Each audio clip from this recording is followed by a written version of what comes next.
The Heir. A Curvy Girl MC Romance. By Nicole Rose.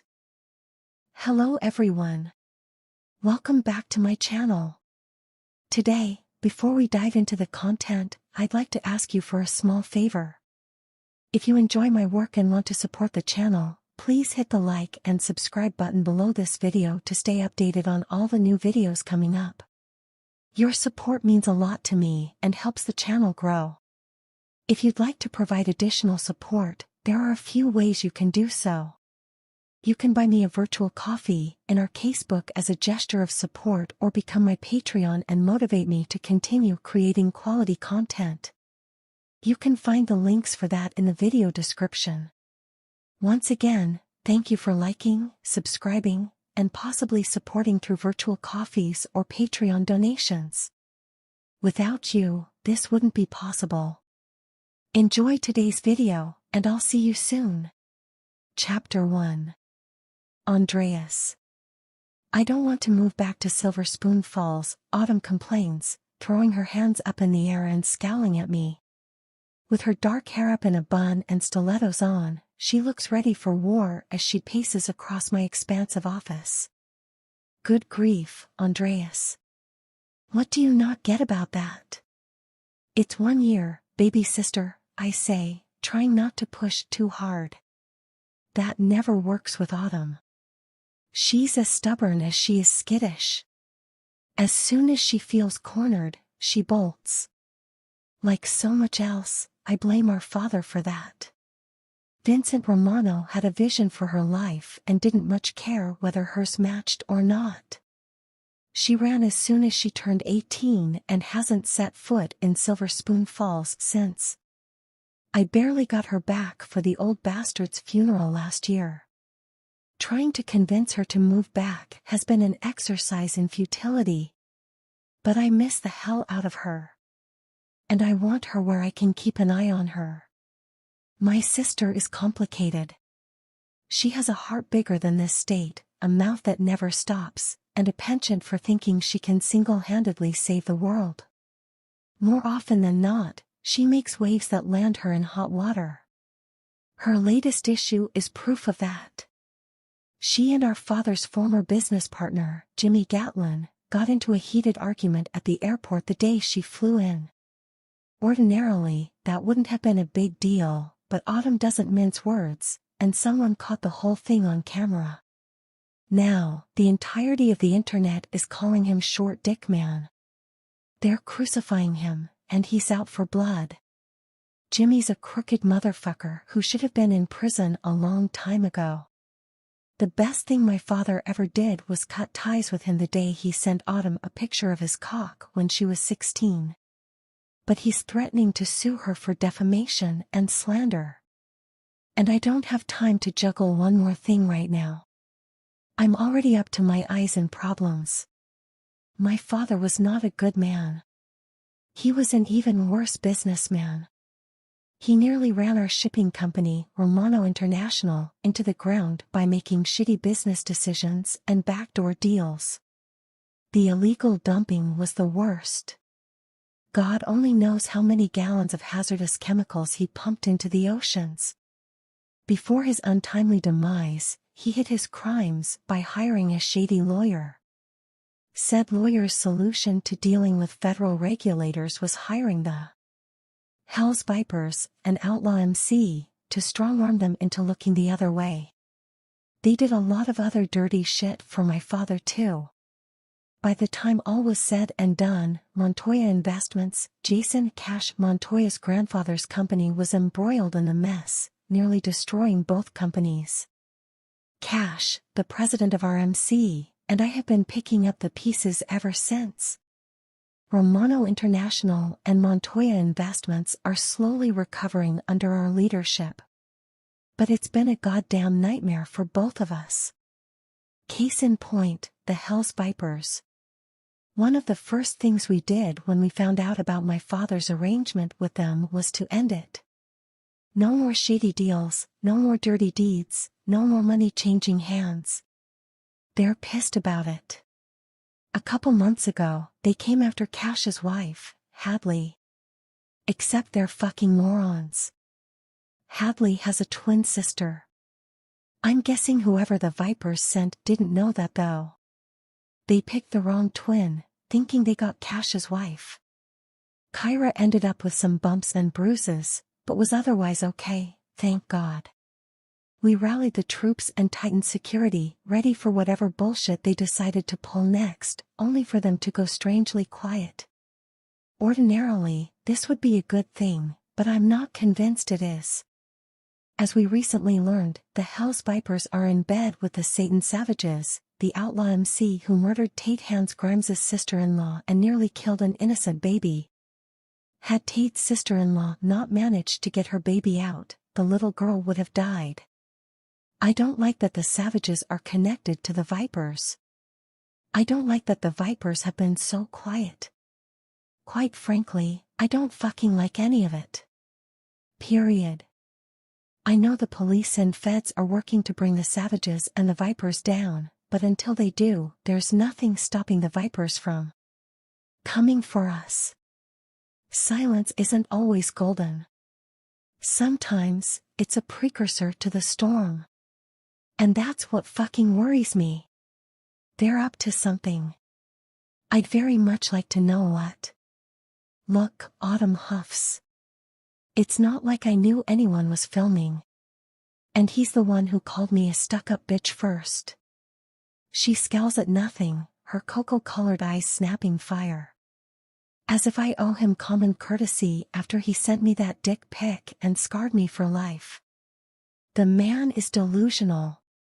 He is delusional, I agree, clenching my hands into fists beneath the desk at the reminder of the picture Jimmy sent her. I still want to kill the motherfucker for that. He's lucky I was working on my MBA out of state when it happened. They'd still be fishing pieces of him out of the Gulf if I had been here. Instead, my father took everything and left him bankrupt. I'm not sure if he did it for Autumn or if he simply used the situation to squeeze Jimmy out, but I don't tell her that. She deserves at least one decent memory of the man who raised us. God knows, there aren't many of those. Which is the other reason I want her back here. Silver Spoon Falls always felt more like a prison to my sister than a home. It's full of bad memories she's been running from for far too long. I don't want her to spend the rest of her life trying to outrun our father's ghost. It's time for her to come home and put him to rest once and for all. She'll never be truly happy until she does. I'll make you a deal, I say, watching her over my massive desk. Like usual, it's covered in stacks of paperwork. It's going to take a decade to go through it all, but I'm meticulously working my way through every record we have, trying to restore the company to what it should have been all along. That's going to take years too. I've been able to keep most of my father's misdeeds from being made public, but I'm certainly not fucking doing it to protect his memory. That's tarnished beyond repair. My only concern is the thousands of people who work for me. Romano International is multinational. We have offices in 8 different nations with thousands of employees to protect. I won't allow them to suffer because of what my father did. He put them through enough when he was alive. What deal? Autumn eyes me suspiciously, her arms crossed, and lips pursed like she thinks I'm up to something. I see the curiosity in her eyes though. My baby sister can't resist a good negotiation, especially if it means getting something she wants. She rarely asks for much. If you'll agree to come home for 1 year, I'll let you rewrite our environmental protection policies, I say. Her degree is in environmental science. It's her passion. Before our father died, it was the biggest source of contention between them. She hated that he flouted the rules so flagrantly. He hated that she did everything she could to make him pay the price. She's been arrested twice for protesting company policies. You're serious, she says after a minute. Have I ever lied to you? Yes, she cries. You told me that spiders are more scared of me than I am of them, which is so not true. And then you told me that the guy at the haunted house wasn't going to chase me with a chainsaw. I nearly died, by the way. And let's not forget the time you told me that Smokey ran away. I grimace. I forgot about Smokey. I didn't, she sniffs. Goldfish don't even have legs, Andreas. I panicked, I say with a shrug. I thought it was better than telling you the cat ate him. Her eyes grow wide with horror. Tobias ate him? Shit, I mutter, raking a hand through my hair. I forgot she didn't know that part. All this time I thought you accidentally flushed him down the toilet or he jumped out of the bowl or something, she says with a shudder. Instead, your cat was a murderer. I decide not to remind her that Tobias was her cat. Call me crazy, but I don't think it'll win me any points here. I'm already skating on thin ice with her. If I push much harder, she'll be on the first flight back to California. My point, I say instead, trying to get us back on track before I manage to taint more of her childhood memories or push her out the door, is that I finally have a chance to run this company the right way. But I need your help to do it. Give me 1 year, and you can write whatever policies you want to write when it comes to environmental protection. No matter what it costs, I'll make sure we implement and follow them. You've always loved this company, she says. I shrug instead of trying to explain. To her, this company is just an extension of our father. To me, it's an opportunity to leave behind something better. He never cared about the people or the culture. He never cared about family. Everything was about power and influence to him. His shadow still clings to this company, just like it does to our family. I want to erase it. It's the least I owe our employees after the decades of loyalty they showed a man who didn't deserve it. 1 year? Autumn asks. 365 days. Do I have to live with you? You can have the estate if you'd rather, I offer, knowing there's not a chance in hell she'll take me up on that. She hasn't stepped foot in our childhood home since she left it. But I don't want her on her own right now. Not with the vipers out there. Not with Jimmy Gatlin out for blood. No thanks, she says, wrinkling her nose in distaste. I'll stay at your place. I fight a smile. She acts like my place is a 1-bedroom studio with no privacy instead of an 8,000 square foot mansion with a guest wing. Hell, I think she'd prefer the 1-bedroom studio. Money never mattered much to Autumn. She always had plenty of that. It was freedom she craved. After our mom died when she was 14, she didn't have much of that. I wish like hell I'd known then how bad things were for her. I would have dropped everything and come home. She wouldn't have had to face it alone. But she never said a word until the day she left home. She didn't want me to know. You aren't allowed to pay me a ridiculous salary, she says. Or give me a fancy title. I don't want people thinking this is permanent. I think I can arrange that, I say, relaxing slightly. She expels a long-suffering sigh, looking at me like she's headed toward the gallows instead of moving home for a year. Fine. Then I guess I'll move here for a year. She throws up a hand. But only for a year. And only because it'll be good for the environment. Noted, I say, fighting a smile. She's coming home. Fucking finally. Your sister is hot, Cormac Giant Carmichael says, grinning at me over my desk an hour later. He props one boot on the edge, leaning back in his chair with his hands laced together behind his head, the picture of casual comfort. He came in as she was headed out. They haven't met before now. I don't think Autumn knew what to think of him. He's big, loud, and has never met a stranger in his life. She's hesitant about the MC in general.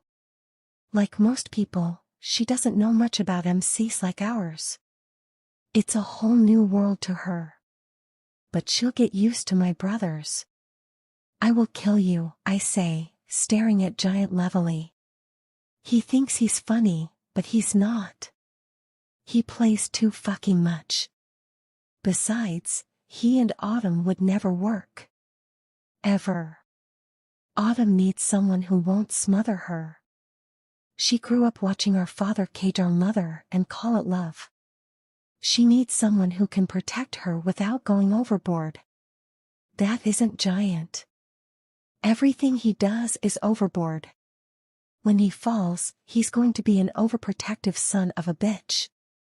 It's in his blood. His grin widens. I'm serious, Cormac, I growl. I will kill you. Damn, brother, he says, laughing loudly. Make a motherfucker feel special, why don't you? I shake my head at him. Is there a reason you're in my office bugging me? Yeah. He makes a show of looking around my office. Your office is a hell of a lot nicer than mine. He's full of shit.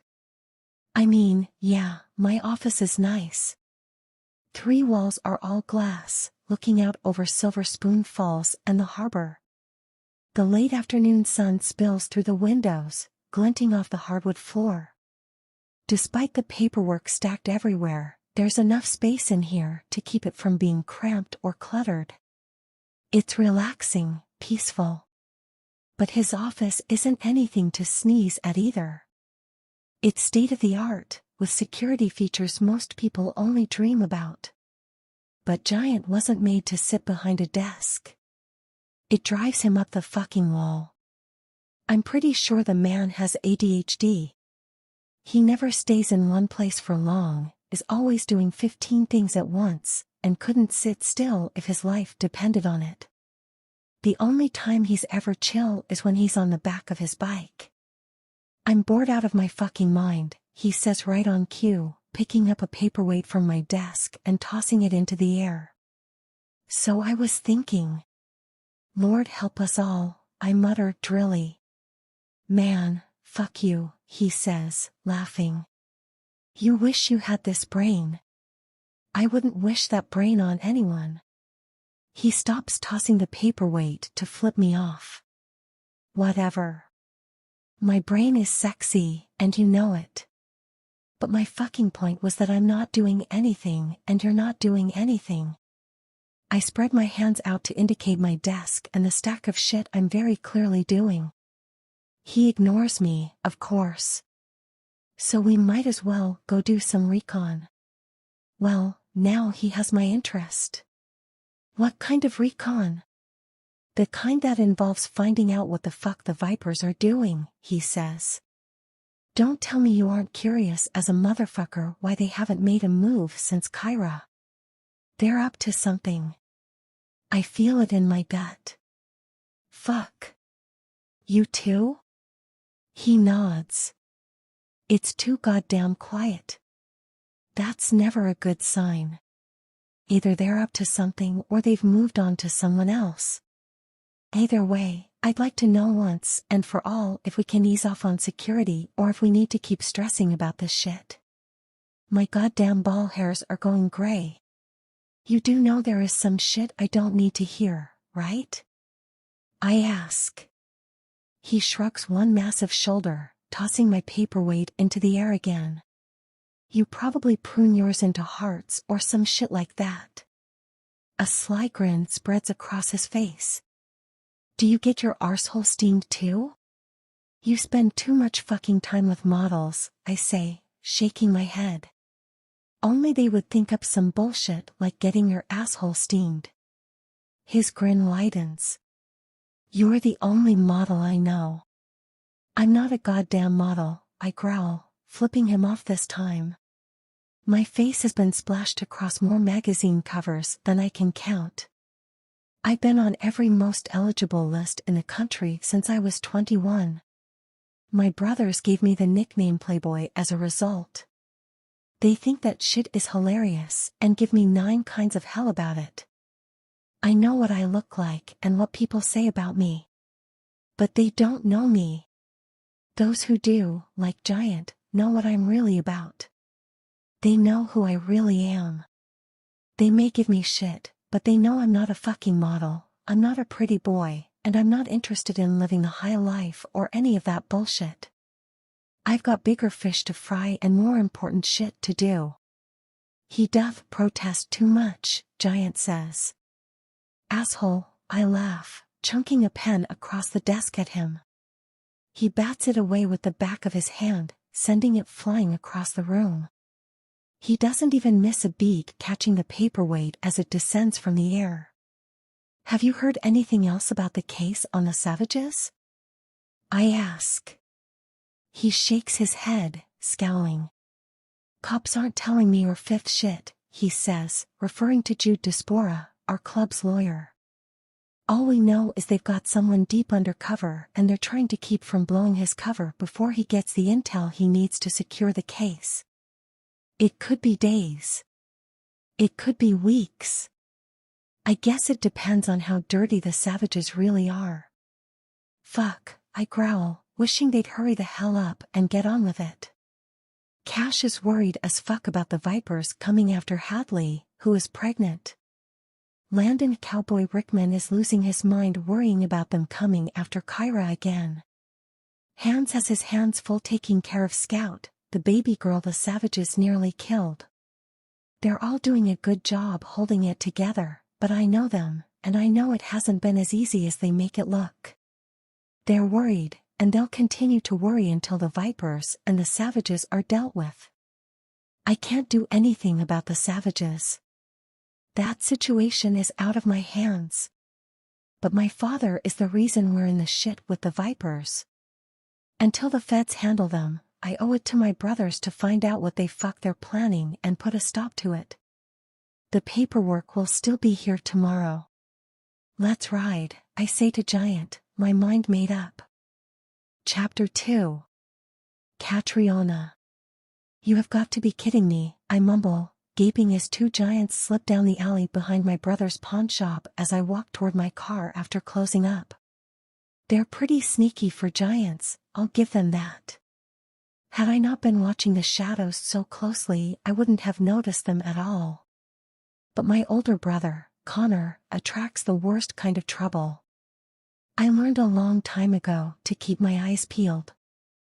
I refuse to end up a statistic, kidnapped and murdered before I even reach my 20th birthday. I pause in the middle of the sidewalk, looking around. The street is deserted. In Copper Creek, it usually is once the sun goes down.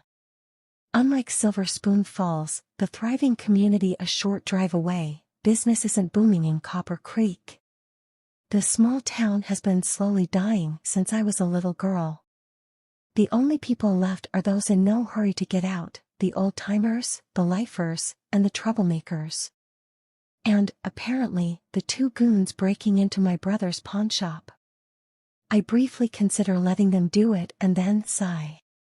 Connor will lose his mind. War will be declared. Vengeance will be sought. Blood will be shed. And I'll end up spending even more of my life checking every shadow. Connor will also lose his mind if I call the cops. He has a history with them, none of it good. It comes with the territory when you're VP of an outlaw MC. God only knows how much of the crap he pawns inside the shop is stolen. It's why he adamantly refuses to let me do anything more than clean up the place and answer the phones. I don't argue with him. The less I know, the better. I love Connor, really I do. When our parents died in a car accident. When I was 12, he raised me. He was barely 21, working in the oil fields just trying to keep us together. He was normal. And then he met Rooster and joined the Hells Vipers. Nothing has been the same since. Connor hasn't been the same since. I used to dream about getting us both out of this town. Now I'm not so sure I'll ever get him out of here. This life didn't choose him. He chose it. I spend half of my time trying to keep him out of prison, and the other half feeling guilty for wanting to get myself out of here in one piece. It looks like tonight is going to be more of option one. If I get kidnapped or die tonight, I'm coming back to haunt you, I mutter and then adjust my car keys, holding them like a weapon. They probably won't do me much good, but they're better than nothing. I take a breath and hurry across the street, my heart beating so fast I'm a little afraid I'm going to have a freaking heart attack and die on the sidewalk. I was not made for confrontation or acts of bravery. I'm much more suited to reading about them from the safety of my bedroom. But I've gotten good at faking it until I make it. I can cry later. I work up what little nerve I possess and poke my head into the dark alley. "Excuse me?" I call, proud when my voice doesn't waver. "If you're trying to break in, you should probably reconsider. My brother owns the place, and we have cameras. He's pretty good at hunting down people who cross him. Fencing stolen jewelry for a few bucks isn't worth what he'll put you through when he finds you." "What the fuck?" one of the men growls. His voice is rich and smooth like expensive whiskey, and I immediately like it. "Who says we're breaking in?" the other asks, his tone full of amusement.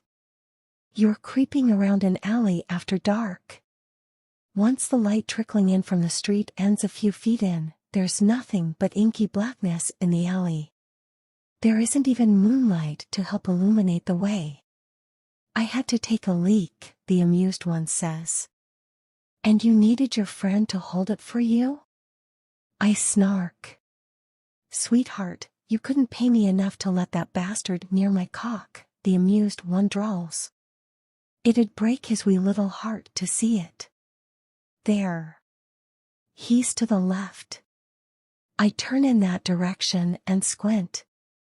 A thick shadow, more solid than the rest, moves at the far end of the alley, near the back door of the pawnshop.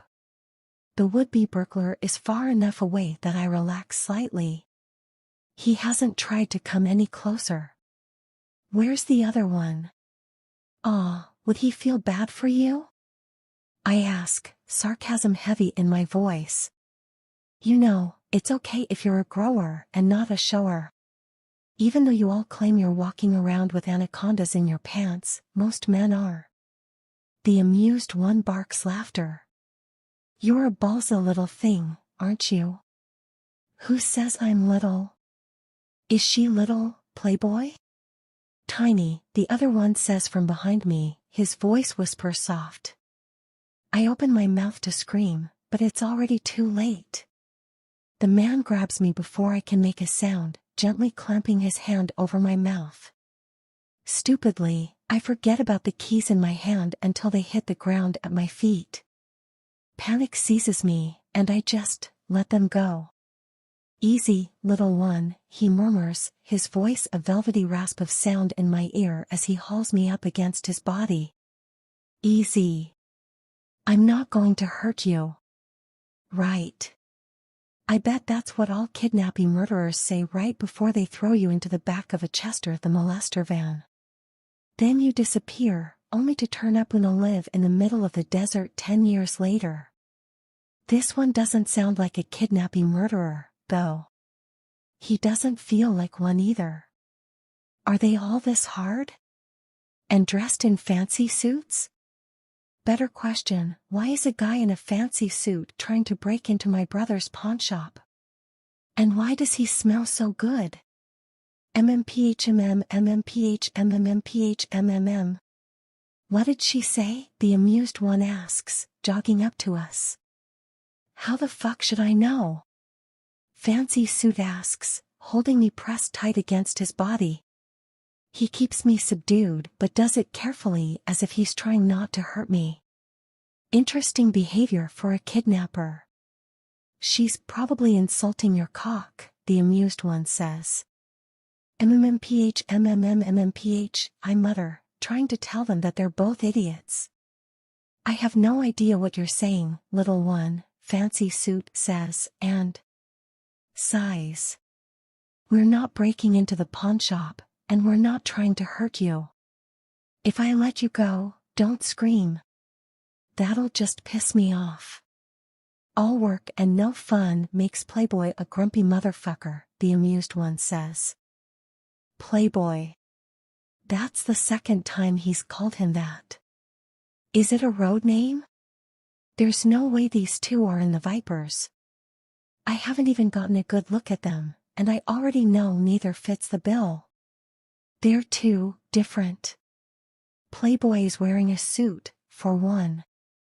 I doubt a single brother in the Vipers even owns a suit. And the other one is funny. None of the Vipers possess that particular trait. Plus, they wouldn't be sneaking around the pawn shop if they were my brother's friends. Shut the fuck up, Giant, Playboy growls at his friend. Giant chuckles, unoffended. Don't scream, Playboy says, his voice at my ear. He hesitates and then slowly pulls his hand away from my mouth. I briefly think about screaming just because he told me not to do it, but then decide against it.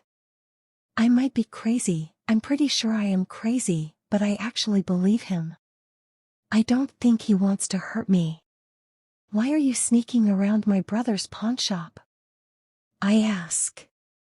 Your brother is Connor Grady? I didn't say that, I lie. Right, Giant chuckles. He looms into view suddenly. And whoa! He's even more massive than I thought he was. He reminds me of a cage fighter, only with a little boy smile, dimples, and pure wickedness in his gray eyes. He's the owner of this here fine establishment. Which makes you Catriona Grady, Playboy says. I shiver at the sound of my name on his lips. It sounds beautiful, seductive. Will you let me go? I growl at him, wiggling in his hold. Hell no, he rasps.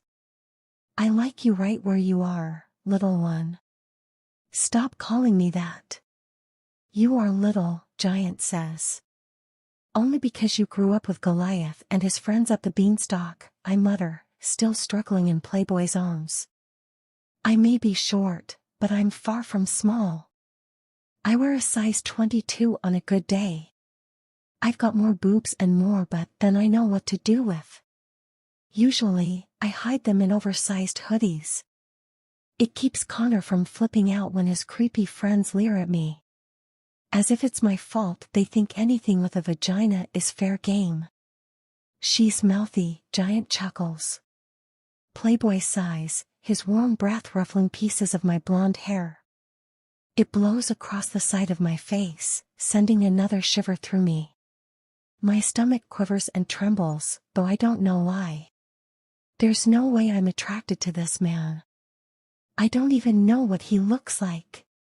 He feels good, though, a little voice whispers. It's not wrong. It's been a long time since anyone held me. I can't even remember when anyone other than Connor hugged me. I'm not even sure I remember the last time he hugged me. This feels a little too much like a hug. If you aren't here to hurt me, can you please let me go? I plead quietly. Playboy must hear the quiver in my voice, because he immediately releases me. I stumble a step before I manage to catch myself. As soon as I'm steady, he spins me around to face him. The instant I catch sight of him, I realize two things simultaneously. I know this man. And I'm in far more danger than I thought. Playboy, or Andreas Romano, is a member of the Silver Spoon MC. He's also a billionaire. His picture has graced the front of every business magazine in the country, most of the fashion and society magazines too. He's freaking gorgeous. And I don't mean in the carefully coiffed way most of the upper echelon of society are gorgeous. I mean he's 5-alarm fire gorgeous. I read somewhere that his mom was Greek, and his father was Italian. It shows. His dark hair is wild on top but faded on the sides, making him look both put together and a little bit wild at the same time. His onyx bedroom eyes hide behind a prominent brow and long lashes. His full lips and sharp jawline are literal freaking perfection.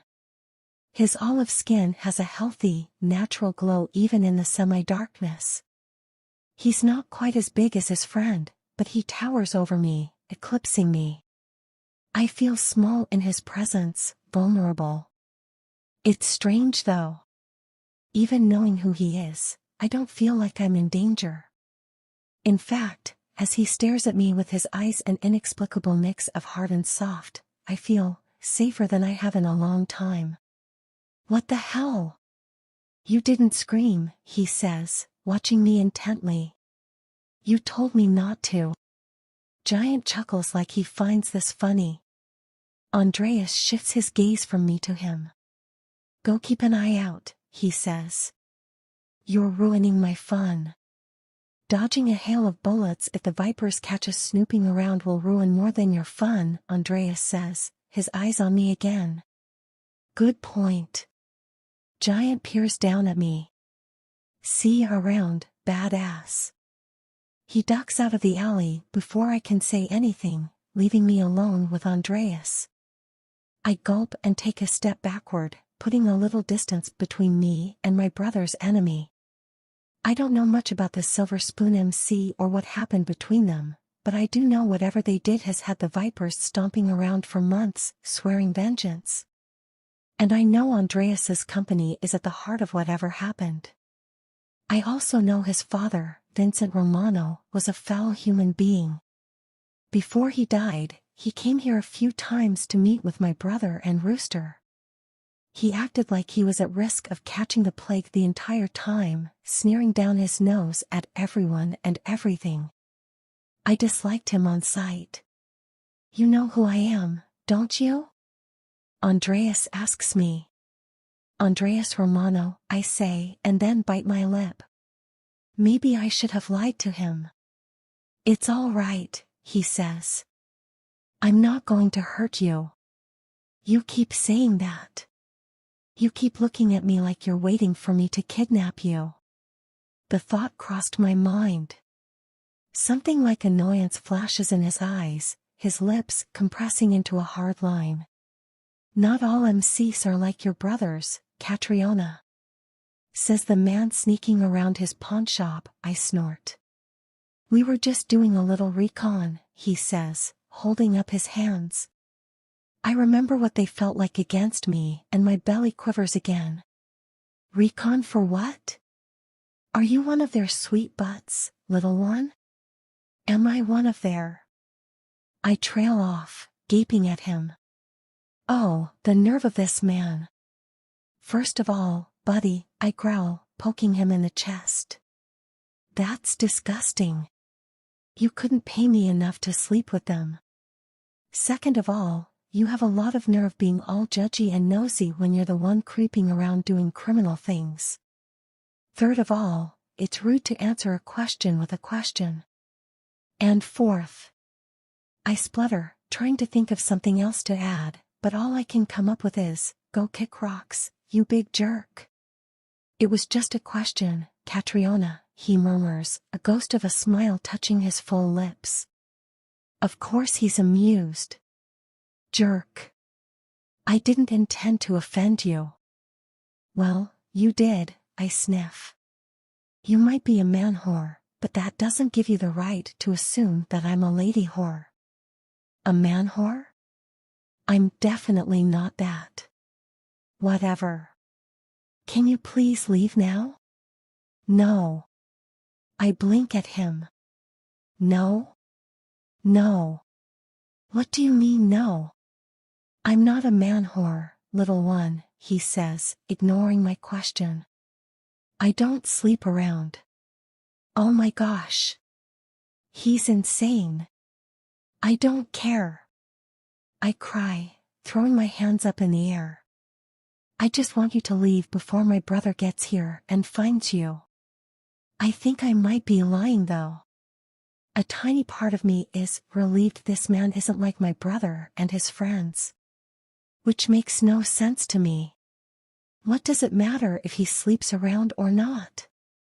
Why should I care? He's nothing to me but a temporary inconvenience. Liar, a little voice whispers. I really wish it'd stop doing that. Did you know the vipers attacked one of our women a couple months ago? Andreas asks suddenly. I blink rapidly, caught off guard by his question. You're lying. Ask your brother if you don't believe me, Andreas says, sympathy in his voice, as if he feels badly for being the one to shatter my illusions about Connor. I don't have many left when it comes to my brother, but that one. Connor wouldn't do that. The vipers roughed her up in her flower shop. Andreas leans back against the wall behind him, oblivious to how dirty the alley is or how much it's going to cost to get the dirt and grime off his suit. He's the VP.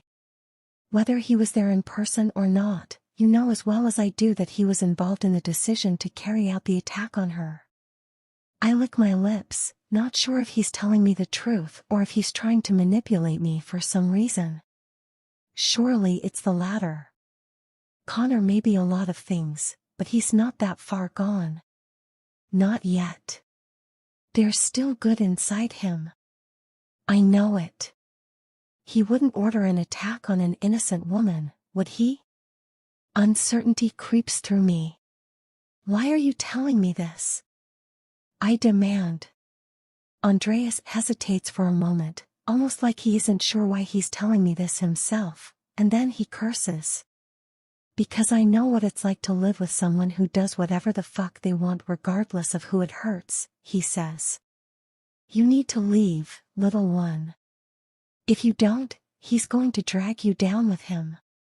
He's in trouble. Big trouble. You don't want to be collateral damage. What are you talking about? I demand, gaping at him. What do you mean he's in trouble? What are you guys going to do to them? Us? He gives his head a short, frustrated shake. I told you already. We aren't like the vipers, little one. We aren't outlaws. My MC wants nothing to do with any of that bullshit.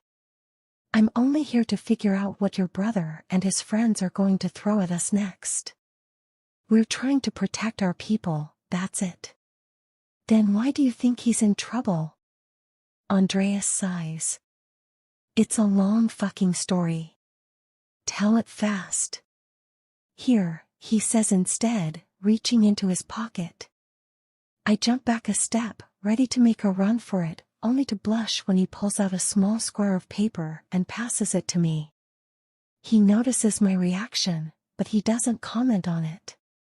This is my address. Ask him about the girl and then come find me. I'll tell you anything you want to know. He hesitates, his black gaze shifting over my face. Just make sure you're ready to hear it. You want me to spy on him, I spit, glancing at the business card he handed me. No, he growls, grabbing my wrist before I can storm off. His eyes blaze with holy fire. I want to kiss those eyes soft and then put your infuriating little ass on the back on my bike and get you the hell out of here. But I'm walking away now and hoping like hell you come to me when you're ready to talk. You need me, little one. I'll wait however long I have to wait for you to realize it too. He cuts me off with his lips against mine, his kiss as thrilling as it is. Surprising. His hand sinks into my hair, angling my head. His lips are soft, his kiss curiously gentle. I soften beneath him without meaning to, my entire body going pliant in his arms. He steals my breath and every thought in my head, leaving my mind silent and my body aching, yearning for something I'm not even sure I understand. His tongue touches my bottom lip, a low growl vibrating from his chest. My entire soul quivers at the sound, something inside bubbling up swiftly in response.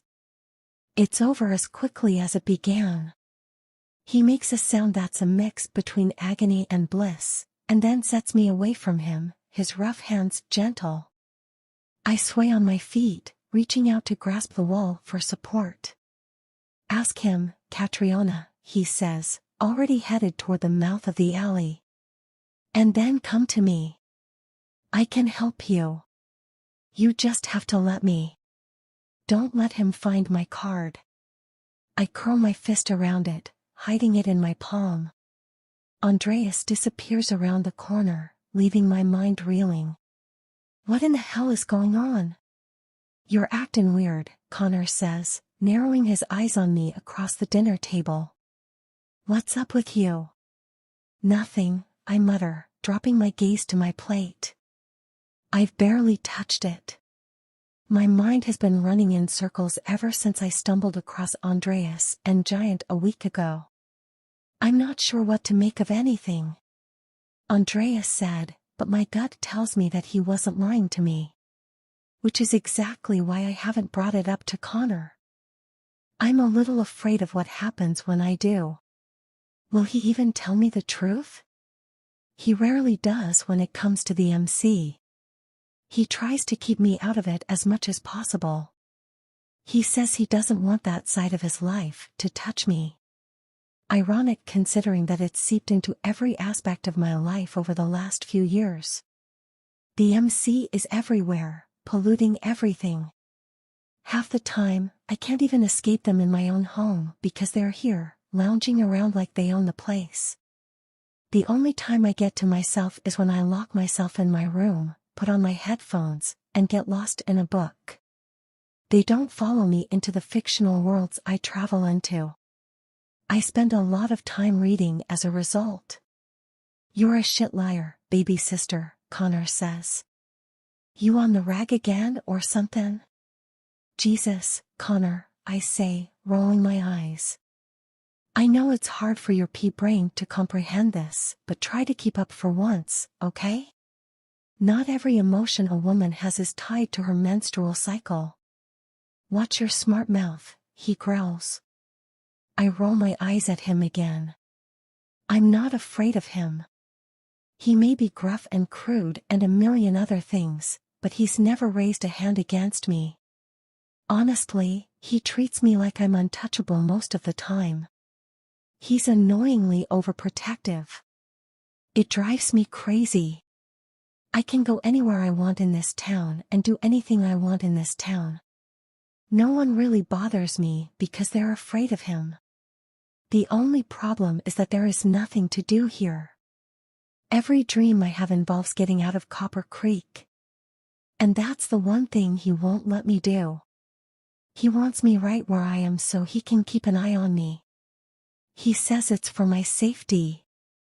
In his eyes, I'm sure it is. But I feel like I'm living in a prison. I'll watch my mouth if you stop being misogynistic. There you go with that shit again, he mutters, taking a drink of his beer. If the shoe fits, I say, batting my lashes at him. I love women, he protests. I hesitate for a long moment, my stomach churning. Is that why you ordered the vipers to attack one a few months ago? I finally ask, my voice soft. He pauses with his beer halfway to his mouth. Who the fuck told you that? Were they lying? Who told you, Catriona? My heart sinks all the way into my soles. Andreas wasn't lying. They really did attack an innocent woman, and Connor knew it. He was involved. Anger and disappointment swell in my chest, tears stinging my eyes. Connor, I whisper. Don't say my name like that, he says, setting his beer down on the table. He avoids my gaze, his jaw clenched. This doesn't concern you, Catriona. Tell me who told you so I can handle the problem. You guys attacked an innocent woman and all you have to say for yourself is that it doesn't concern me? I gape at him.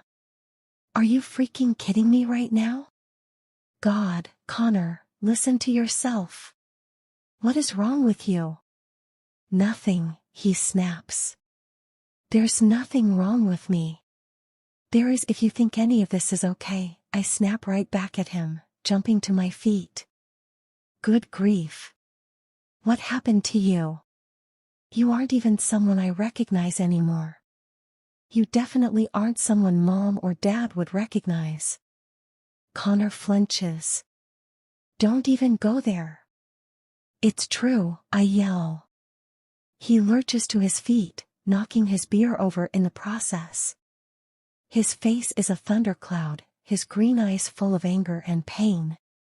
A tiny part of me feels badly for hurting him. The rest of me is too damn mad to feel guilty about it. He needs to hear the truth. He's strayed so far off the path, he's 50 miles into the forest at this point. What happens when it catches up with you, Connor? I ask, trying not to yell this time. What happens when you guys go too far and kill someone? Because that's where this road leads. The further you drift, the closer you get to the day you take someone's life. Is that really what you want? I'm not a fucking murderer, he says. And a few months ago, you didn't attack innocent women either, I say quietly. A few months before that, you didn't traffic drugs.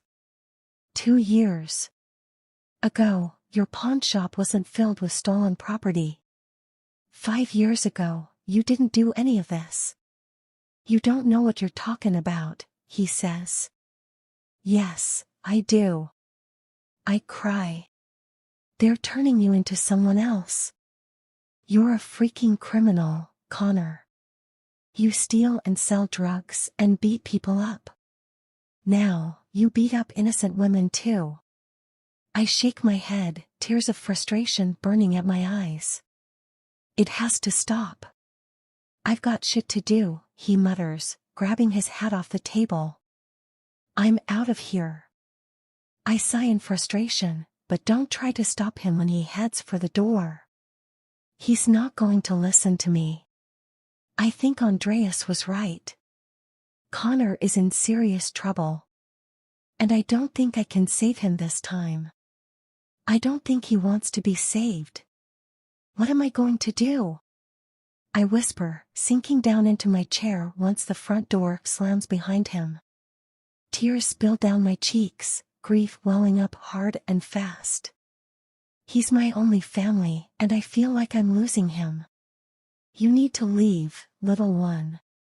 If you don't, he's going to drag you down with him. I reach in my pocket and pull out the business card Andreas gave me last week. It's wrinkled beyond repair. I've kept it in my pocket all week, afraid if I left it out, someone would find it and know that he was here. I told myself to throw it away 1,000 times, but I couldn't. Every time I think about throwing it away, I think about his lips on mine or the way his arms felt around me, and I just slip it back into my pocket. I'm not even sure why. We're from 2 entirely different worlds. We have nothing in common. He's my brother's enemy. But I don't think any of that matters because, right now, I desperately want to see him again. And not because I need his help either. I just really want to see him. Please don't let me regret this, I pray. Chapter 3. Andreas. I shouldn't have kissed her. I should have put her on the back of my bike and gotten her the hell out of there. Fuck. Why didn't I demand her number? I pace around the living room, those 3 thoughts playing on an endless loop in my mind just like they have every other damn day for the last week. I'm slowly losing my fucking mind over Catriona Grady. Actually, scratch that. There's nothing slow about my descent into madness. I'm not sinking 1 level at a time like Dante traversing hell. I stepped off the ledge the second I set eyes on her and have been in a free fall ever since. She's a beautiful little blonde with the greenest eyes I've ever seen. She had my dick hard as soon as I heard her voice. And then I got my hands on her. Every inch of her is soft and curvy, just right for a man like me to sink into. Feeling her up against me had me ready to come unglued. And then I looked into her eyes. She was made for night, but she isn't moonlight, ephemeral and constantly changing. She's the sun, vast and unyielding. The kind of light that burns bright and hot, eclipsing everything else. My entire universe reordered itself in that moment, stationing her right at the center of it. I can't even explain it.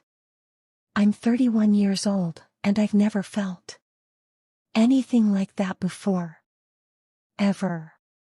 Realizing she isn't mine and I have no claim on her, my heart actually fucking hurts. Knowing she's tangled up with the hell's vipers has every protective instinct I have screaming in fury. I want her here with me, where I know she's safe. But short of kidnapping her, there's not a whole lot I can do besides wait her out. Like with Autumn, she's skittish, nervous. God only knows what lies her brother and the vipers have filled her head with about me and my brothers. If I push too hard, all I'm going to do is make her bolt. Or tip my hand to her brother and drag my brothers into a conflict we're trying like hell to avoid. If patience is a virtue, I better be a motherfucking saint soon. Staying out of Copper Creek is taking every ounce of restraint I possess. I know Catriona will come to me though. I've never been more certain of anything. She looked at me like she felt the same thing I did, the stirring of something deep and powerful, a desire to be closer to me that she couldn't explain.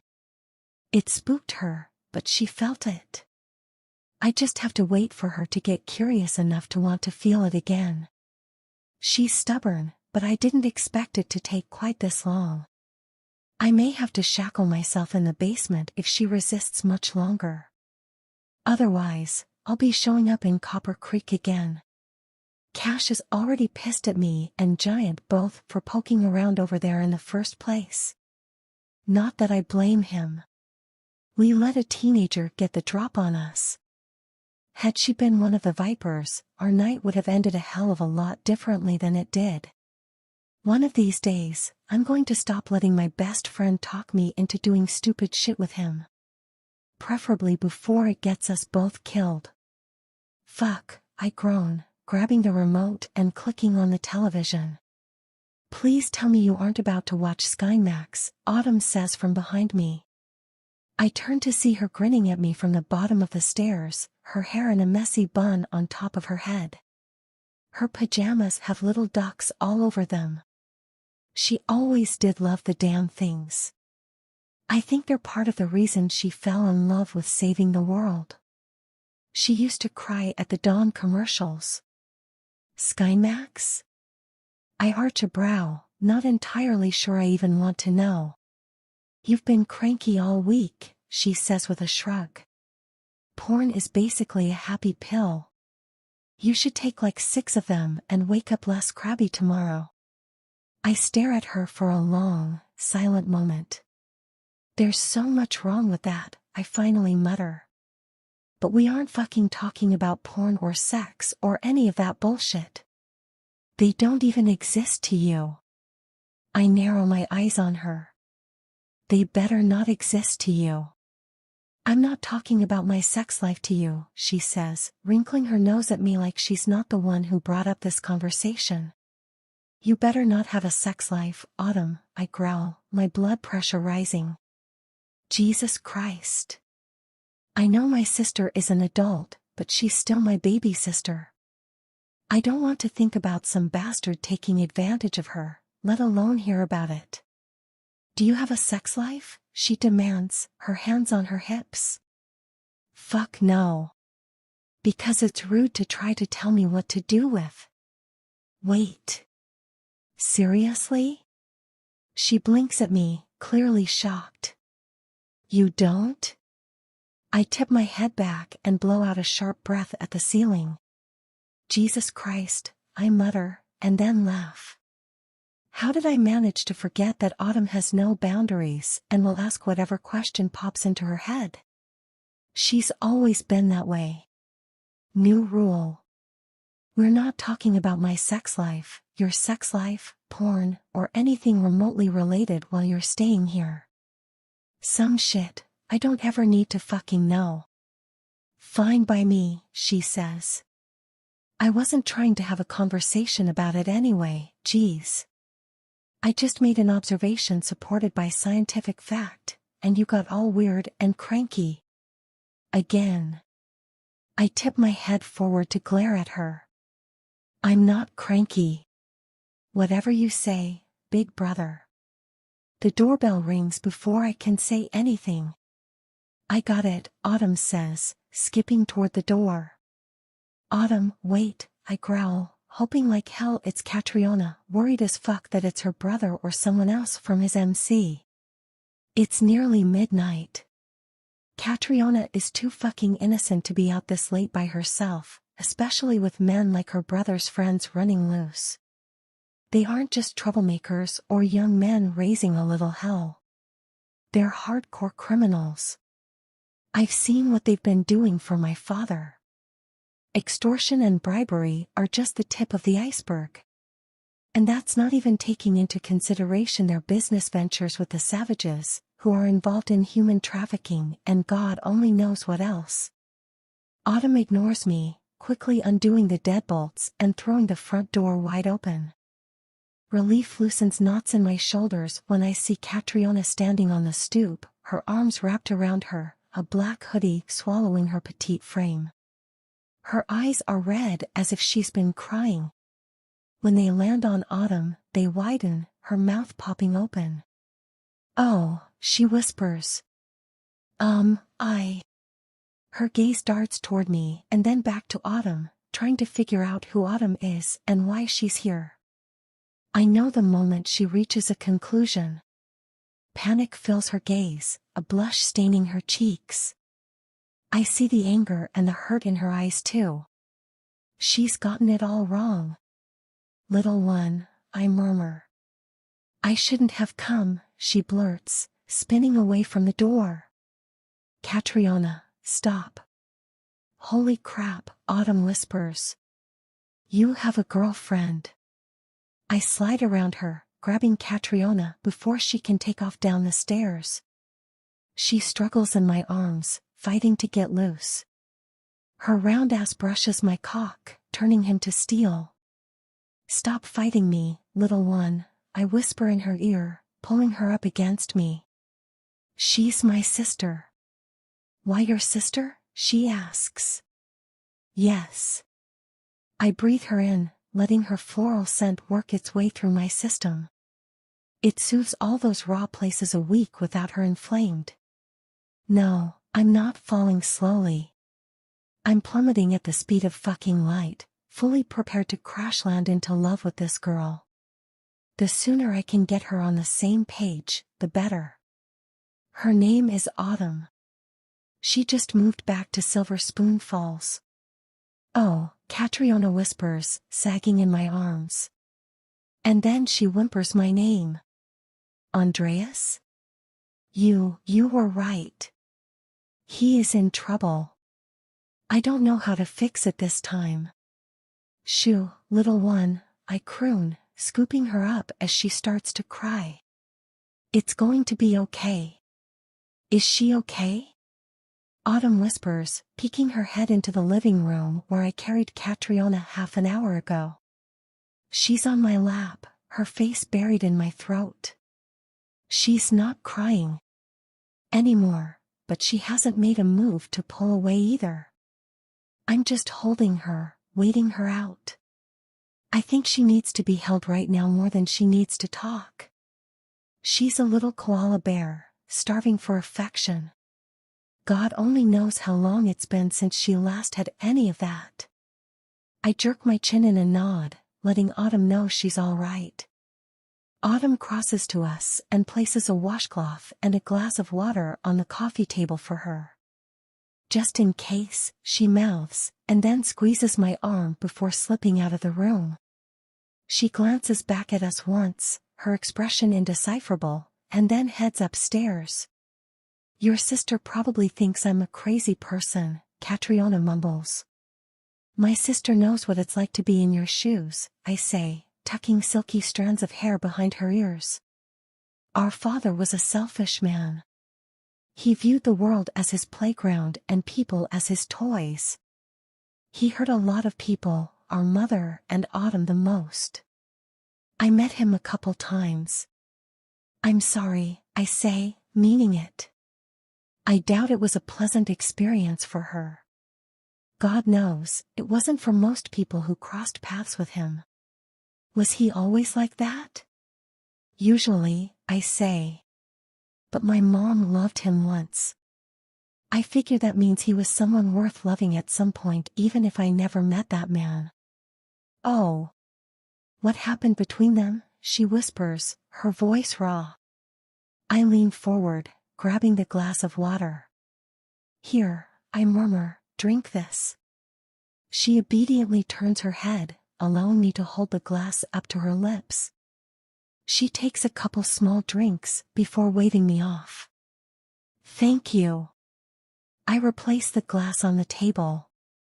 My mom's family used to be in the shipping business in Greece. My father started gobbling up smaller companies over there, but he promised to leave their company alone if she married him. She believed him, I say, running my hands down her back. He kept his promise for a while after they wed, but it didn't last long. Once he was sure she was in love with him, he took it without a second thought. By then, she was pregnant with me. I guess he thought she'd be too blinded by love to care, but it didn't work out that way. It destroyed her relationship with her family and their marriage. Oh, wow. Catriona shifts in my lap, cuddling closer. What did she do? Named me Andreas, I say, smiling. Her family never forgave her, but she never forgot them and never let my father forget either. She made sure he remembered what he did every single time he spoke my name, her family name. Catriona lifts her head, blinking red-rimmed eyes at me. Her family name was Andreas? You're serious. Family never meant much to him, but it meant everything to her. Oddly, he never tried to call me anything else. I'm not sure if using the name she gave me was his way of owning what he did, or if it was a reminder to him that she felt something for him once. With him, who knows? He thought he could bully her into loving him again or buy his way into her heart. He tried everything under the sun except the one thing that might have actually saved their marriage. An apology. My parents died when I was 12, Catriona says quietly. Connor raised me. Jesus. I brush my thumbs down her cheeks, tracing the trails her tears left. Her skin is soft and warm. She swallows, her pink tongue darting out to wet her lips. She doesn't ask me to stop, nor does she try to crawl out of my lap. Unable to resist, I trace the same path her tongue just took across her bottom lip, groaning at how soft it is, at how wet it is. My dick stiffens. And then stiffens again when her tongue peeps out, touching the side of my thumb. Little one, I whisper. Sorry, she says. We both know she doesn't mean it though. She wants me, perhaps as badly as I want her. But I don't want her in my bed because she's mad at her brother. When she gives herself to me, I want it to be because she knows this is where she belongs. I want it to be because she can't imagine a future without me in it. Until then, I can't lose my head. This is too important. What happened tonight, Catriona? I ask, steering us carefully away from the danger zone. She deflates like a sad little balloon. I asked Connor about the woman. You were right, she says sadly. He knew about it. He was more upset that someone told me than anything else. I want to ask for details, but I don't. As much as I want to know exactly what he said and what he knew, I can't ask her to betray her brother. Putting her in that position when she's already hurting would be wrong. I didn't bring her here to manipulate her into betraying him.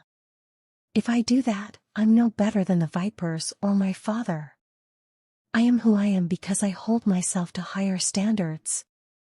I refuse to be weak and selfish and take what I want, regardless of who gets hurt along the way. Far too goddamn many men in this world are like that. I won't be one of them, not when I've seen just how much damage they can do. My father trapped my mother by holding me and Autumn over her head. He had the money, the power, everything. Had she left, he would have taken us simply to punish her. I was in college when she died. Autumn wasn't. He took his grief out on her, trying to mold her into a more obedient replica of the woman he'd lost. My sister was a toy to him, an instrument he used to get his way. He fully intended to turn her into a polite society wife and sell her into marriage to whichever family could do the most for his company, regardless of what she wanted. She went through hell because she didn't trust that I'd protect her. She thought I'd side with him. The day she told me that, I made a vow to myself that I would never let myself become him. I'd do everything I could to be something better, and to fix everything he broke. People would always come first to me, no matter what. I won't change that now, not for any reason. Not ever. I won't be him. I'm sorry, I say. I know that had to hurt. You aren't going to ask if he was there? Catriona eyes me doubtfully. No, I say gently, shaking my head. I told you already. I'm different, little one. You'll tell me what you want to tell me, and nothing more. You don't owe me answers or explanations. I didn't ask you to come here for that. Why did you ask me to come? Your brother is in trouble, I say, choosing my words carefully. Sooner or later, it's going to catch up with him. When it does, if you're there, there's nothing stopping it from catching up to you too. I haven't done anything wrong, she protests. You work in a pawn shop full of stolen goods. You spend a lot of time around the vipers. Whether you're a member or not, I think you know how that looks for you. The police don't have to prove she stole anything or was otherwise involved in anything. Simply knowing they sell stolen goods where she works is enough to make her complicit. The fact that she's taken steps to cover for her brother makes her guilty of obstruction. When the feds make their move, they won't hesitate to round her up with everyone else if she gets in the way. Her best shot, her only shot, is to walk away. I can protect her.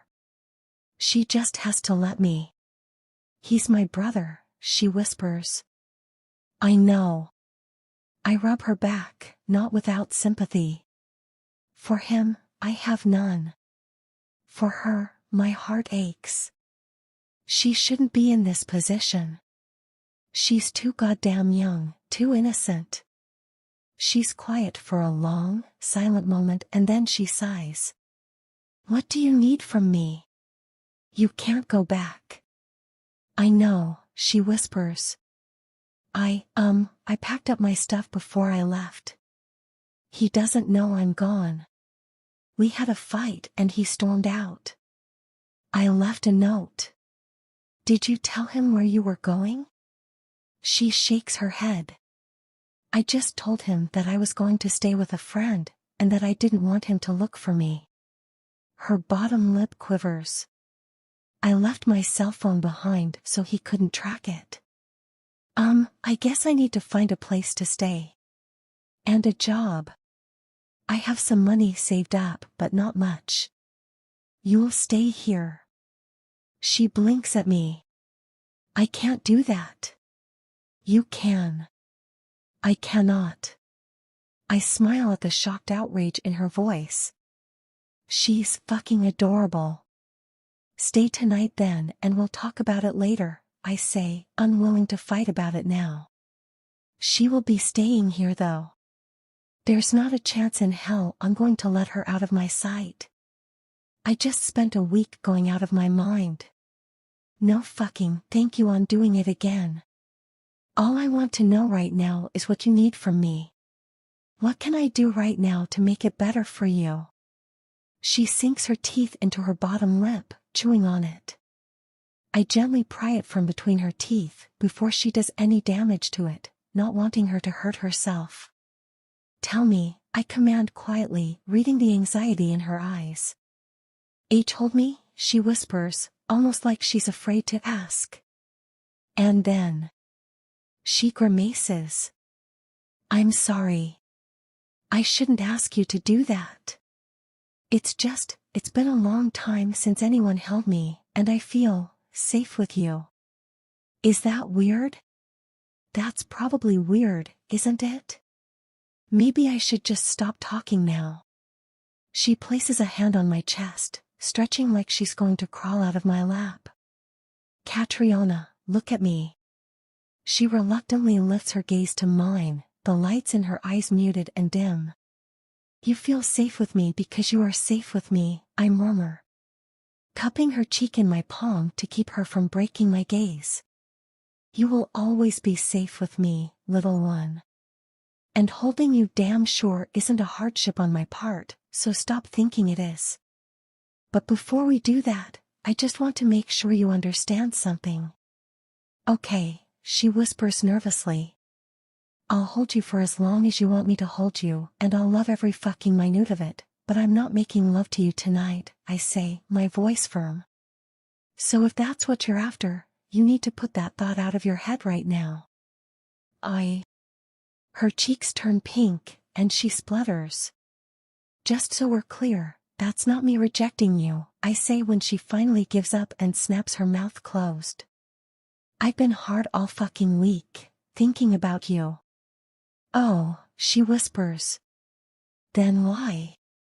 I tip my head down to hers, brushing a kiss across her lips. Because I won't be something you regret tomorrow, little one, I murmur against her mouth. When I'm in you, it'll be because you know we're forever. Just like I know it. Andreas, she gasps. I kiss her again, a tiny peck to seal my confession, and then climb to my feet with her in my arms. It's okay, Rabbit. We've got time. Chapter 4. Catriona. Andreas lives in the closest thing to a castle I've ever seen. Every room is more beautiful than the last, with gorgeous marble floors, exquisite chandeliers, and incredible artwork adorning the walls. The place is massive. And yet it still somehow manages to feel like a home too. Everything is warm and inviting, made to feel welcoming and comfortable instead of like a museum. I'm not quite sure how that's possible, but it is. Oh wow, I whisper as he carries me into his bedroom. It's bigger than Connor's entire house. Moonlight spills into the room from large French doors and a massive skylight, giving it an ethereal glow. Thick white rugs cover the floor. A massive fireplace dominates one wall. The four-poster bed takes up another, sitting so high up I think I need a ladder just to climb into it. A chaise and a sofa are arranged off to the side in a private alcove. Dark furniture completes the room. It's masculine and beautiful at the same time. Come on, Andreas murmurs, gently depositing me in the bed. I sink into the thick mattress like I'm sinking into a cloud. I flop backward with a soft laugh, flinging my arms out wide. If this is what it's like to be a billionaire, wow. Sign me up. My bed feels like a lame cot compared to this. You look like you're in heaven, little one, Andreas says, a crooked grin lifting the right side of his mouth. Close enough, I mumble. This bed is amazing. His dark chuckle rolls over me, turning my insides to mush. My stomach flutters at the thought of sharing this bed with him. Of feeling his arms around me all night. Maybe I shouldn't have asked it of him, but I couldn't help it. He asked me what I needed, and that was the only answer I had for him. I need him to hold me together.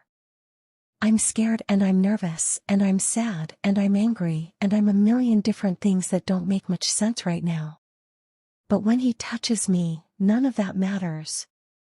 I feel stronger in his arms, braver.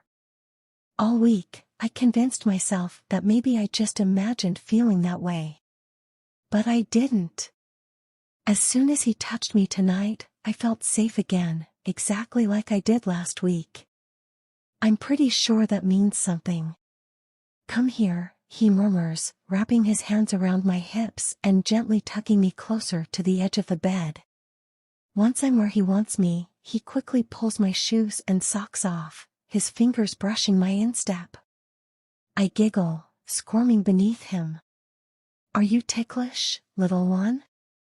He smiles down at me. Maybe a little. His smile grows as he examines my chipped polish. I forgot to paint them, I mumble, though it's not entirely true. It's more like I decided not to paint them once the weather cooled. Who has time to paint their toes just to hide them in socks for the next 5 months? No one, that's who. If he's going to be looking at them, I'll be making time. They're perfect, he says. I don't have to ask to know he means it. He's a billionaire, but he finds my ridiculous, chipped polish and chubby feet perfect. How is he real? What does he want from me? Forever. Duh, my little voice whispers. Like usual, I don't think it's wrong. I think he really means it when he says that's what he wants from me. That should probably freak me out. I'm 19. The only plan I've ever had for my life involved getting out of Copper Creek. Beyond that, there was nothing. I never let myself think that far ahead because I didn't want to get my heart broken when it didn't work out. In Copper Creek, things rarely work out. But with Andreas, I feel myself stretching toward hope, reaching for something I never let myself even dream about before now. Not just a way out, but a real future with a home and a family and a life. Am I allowed to want that? Is it wrong to want it for myself even if it means leaving Connor behind? I push that worrying thought behind, refusing to dwell on it. Tonight, I'm going to be a little bit selfish. Tomorrow, I can go back to worrying about my brother. Raise up, rabbit, Andreas says, tugging on my pants. I obediently lift my hips, allowing him to strip them off me. His eyes rake up my legs, heating to obsidian pools as they go. Part of me feels like I should cover my panties, hide them from his gaze, but I don't. I lay still, defiant in the virginal white cotton. Jesus, he mutters, his voice thick as he stares at me there. I know he sees the wet spot on them. He licks his lips when he sees it, his chest rising and falling. The way he looks at me. God, I've never felt more like prey before or less like running. My entire body catches on fire. It takes every ounce of willpower I have not to squirm on top of the bed. But somehow, I manage to lay still. You're going to break me, aren't you? He rumbles, lifting his gaze to mine. I'm pretty sure he's going to break me first, but I don't tell him that. I just shrug, which makes him smile at me and shake his head. Fuck, yeah, you are, he says with a soft laugh. And then he reaches for my hoodie, slowly sliding it up my body. His lips touch mine in a reassuring kiss before he pulls it off over my head, leaving me in nothing but my panties and bra. I tremble beneath him. Can I take your bra off, Catriona? Why? I swallow, working moisture back into my mouth. Yes. He kisses me again. My lips. My cheeks. Both of my shoulders. His stubble scrapes my sensitive flesh, making my stomach clench and twist and ache. God, it aches in the best way possible. I squeeze my legs together, trying to relieve the pressure. You're beautiful, little one. So fucking beautiful. I tremble again when he strips my bra off in one deft move. My God, he groans, his breath blowing hot across my nipple. I moan, arching beneath him, silently pleading for him to kiss me there. I need his mouth on me. Right there. I'm aching for it. Dying for it. What is he doing to me? Andreas. I know. He shifts around above me, his chest grazing mine. I cry out, his name a broken plea on my lips. I don't even know what I'm pleading for here. More. Less. Everything. I want this man with an intensity that's almost terrifying. I've never felt anything like it. Lift your arms, he croons. I obey as if in a trance, only to be left blinking in disappointed confusion as he pulls a t-shirt down over my head. His scent engulfs me, and I know it's his shirt. He's naked from the waist up, acres of olive skin and brawny muscle sending my mind into a tailspin. A single tattoo adorns his bicep. An intricate butterfly designed to look like a skull. It's haunting and beautiful at the same time. You should sleep, rabbit, he murmurs, lifting me from the bed and then pulling the covers back before gently laying me down again, my head against his pillows. You've had a hard day. He's stopping? Just like that? He runs a hand down the side of my face, his onyx gaze eating me alive. My control is paper thin when it comes to you. You're too goddamn beautiful. My heart flutters. He tips his head forward, pressing his lips to my forehead. And then the bedside lamp clicks off. I lay in quasi-darkness, listening to him shuffle around as he strips out of the rest of his clothes. My heart pounds against my breastbone, my body overheated. I still ache everywhere. I want him. Desperately. He slips into bed behind me, pulling me into his arms. I melt into the hard wall of his chest, my back to his front. God, he feels even better mostly naked than he did fully clothed. He's warm and hard, his legs tangling with mine. I drift towards sleep, too exhausted to function. His lips brush my shoulder. Sweet dreams, little one. I turn to tell him good night and something nudges my bottom, hard and insistent. He groans, grasping my hip to keep me still. Just like that, I'm wide awake again. He's hard. So hard. Doesn't it hurt? Catriona, little one, he says, his voice strangled when I shift my hips backward, trying to feel more of him. Curious, eager. I've never felt one before now. Go to sleep. Sorry, I whisper. I'm not really sorry though. Not very anyway.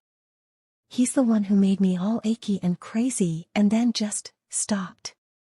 As if I can just turn it off now that he's turned it on. I can't.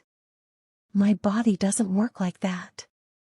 Until him, I wasn't sure it worked at all. I've been turned on before, sure, but never like this. I scoot away from him several inches, putting a little distance between us. He tries to pull me back into him, but I immediately scoot away again. He sighs quietly but doesn't try to pull me back this time. We lay in silence for a long time. I try to sleep, but I can't. I feel him in the bed with me. Eventually, I can't stand it anymore. It's too much. I slowly slip my hand between my legs, desperate to relieve a little of the pressure. I'm so wet I should probably be concerned. A tiny whimper escapes my lips when I slip my hand into my panties. Catriona? Why yes. I whisper, my finger rolling over my clit. And oh God, I should stop. I know I should. But I do it again, too far gone to care if he's awake. If he knows what I'm doing. Are you fucking touching yourself? He snarls. I whine his name instead of answering, guilt crashing like cymbals in my chest. Jesus Christ, he says. What am I doing? Tears prick at my eyes. I'm sorry, I whisper, moving to pull my hand out of my panties. Andreas grips my wrist in his hand suddenly, halting me. His breath comes in a ragged pant. Finish it, he growls. I freeze, barely even breathing. My gaze flies to his even though it's too dark to make out much of him. What? Finish it, little one, he demands. Touch your little cunt until you cream all over your fingers for me. Let me hear how wet you are and sweet you sound when you're crying out for me. Andreas. Do it, Catriona, he growls. I jump to obey this time, circling my clit with my fingers. My back arches up from the bed, a line leaving my lips. His hand is still locked around my wrist, almost as if he's helping me. It feels dirty. Sexy. I moan his name, circling my clit again. Fuck, he grits out. The bed shifts. I cry out as he yanks my panties midway down my thighs, straddling my legs at the same time. The lamp on the bedside table clicks on. The first thing I see is the inferno blazing in his eyes. They're the blackest midnight, sucking me into forever. His cheeks are flushed, his face a thundercloud. He's not mad though, not really. He's so turned on he can't think straight. My stomach clenches, arousal flowing between my thighs. And then I see his fist wrapped tightly around his massive erection and swallow hard. Wow. I've seen porn before, but I always thought dicks were kind of ugly. Not his. It's beautiful, just like the rest of him. He's long and thick, the broad head slick with moisture. Thick veins run down the underside of his shaft. Play with yourself, little one, he orders me, his eyes locked on my face. Let me see you take yourself there while you're moaning my name. Oh, God. I sink my teeth into my bottom lip, my heart racing. He's watching me like he can't look away. It should make me shy and embarrassed, but it doesn't. Some unfamiliar part of myself bubbles to the surface, eager to please this man. That part likes the way he's looking at me as if I'm the only thing that exists in his world in this moment. That part wants to be a little bit naughty and touch myself while he watches. I give myself over to that side, letting it guide me. I touch myself for him, shamelessly chasing every little ripple of pleasure, every gasp of delight. It's more intense with his eyes on me, way more than when I've touched myself alone. God yeah, he groans, working his hand up and down his shaft. Look at you, little one. I can't look at me. I'm too busy looking at him. He's beautiful as he pleasures himself. His face is a mask of agony, his gaze swimming with bliss. He works his cock hard, tugging and pulling roughly. I think he likes it that way. Rough. Do I? I don't know. Watching him, I think I might. The thought of him inside me, pumping his hips like he is right now, snarling and cursing, groaning my name. His hand in my hair, his lips on mine. Yeah, I like that. I like it a lot. Andreas, I gasp, so dizzy with pleasure it's a little bit frightening. Don't you dare stop, Catriona, he growls. You don't stop until you finish what you started, little one. I try to tell him that it's too much, but the words get lost as a wave of pleasure buffets my body, my orgasm creeping closer, closer. So close I feel like I'm dancing on a razor wire, spinning madly in circles as I try to keep from plummeting off the sides. Finish it, he commands. I wail his name and let go, falling backward into bliss. Waves crash over me, dragging me down into a riptide of consuming pleasure. It's the most intense orgasm I've ever had. Somehow, I manage to keep my eyes on him, watching in a daze as he growls my name and throws his head back. His cock jerks in his hand, and then thick ropes of sticky cum land against my stomach and mound. Andreas, I moan, turned on all over again at the sight of him covering me in him. He tips his head forward to watch too, his bedroom eyes at half-mast. Fuck, he groans, releasing his cock when the last drop lands against my skin. He stares at the mess he made for a long moment, breathing hard, and then he reaches out and rubs his cum into my skin. His eyes meet mine, swirling with hot possession. I'm not washing it off. You're going to sleep covered in me tonight, little one. Good, I whisper. Maybe then you won't regret it in the morning. He falls forward, catching himself on his elbows at the last minute. Regret it, he says, capturing my lips with his in a hot, hungry kiss.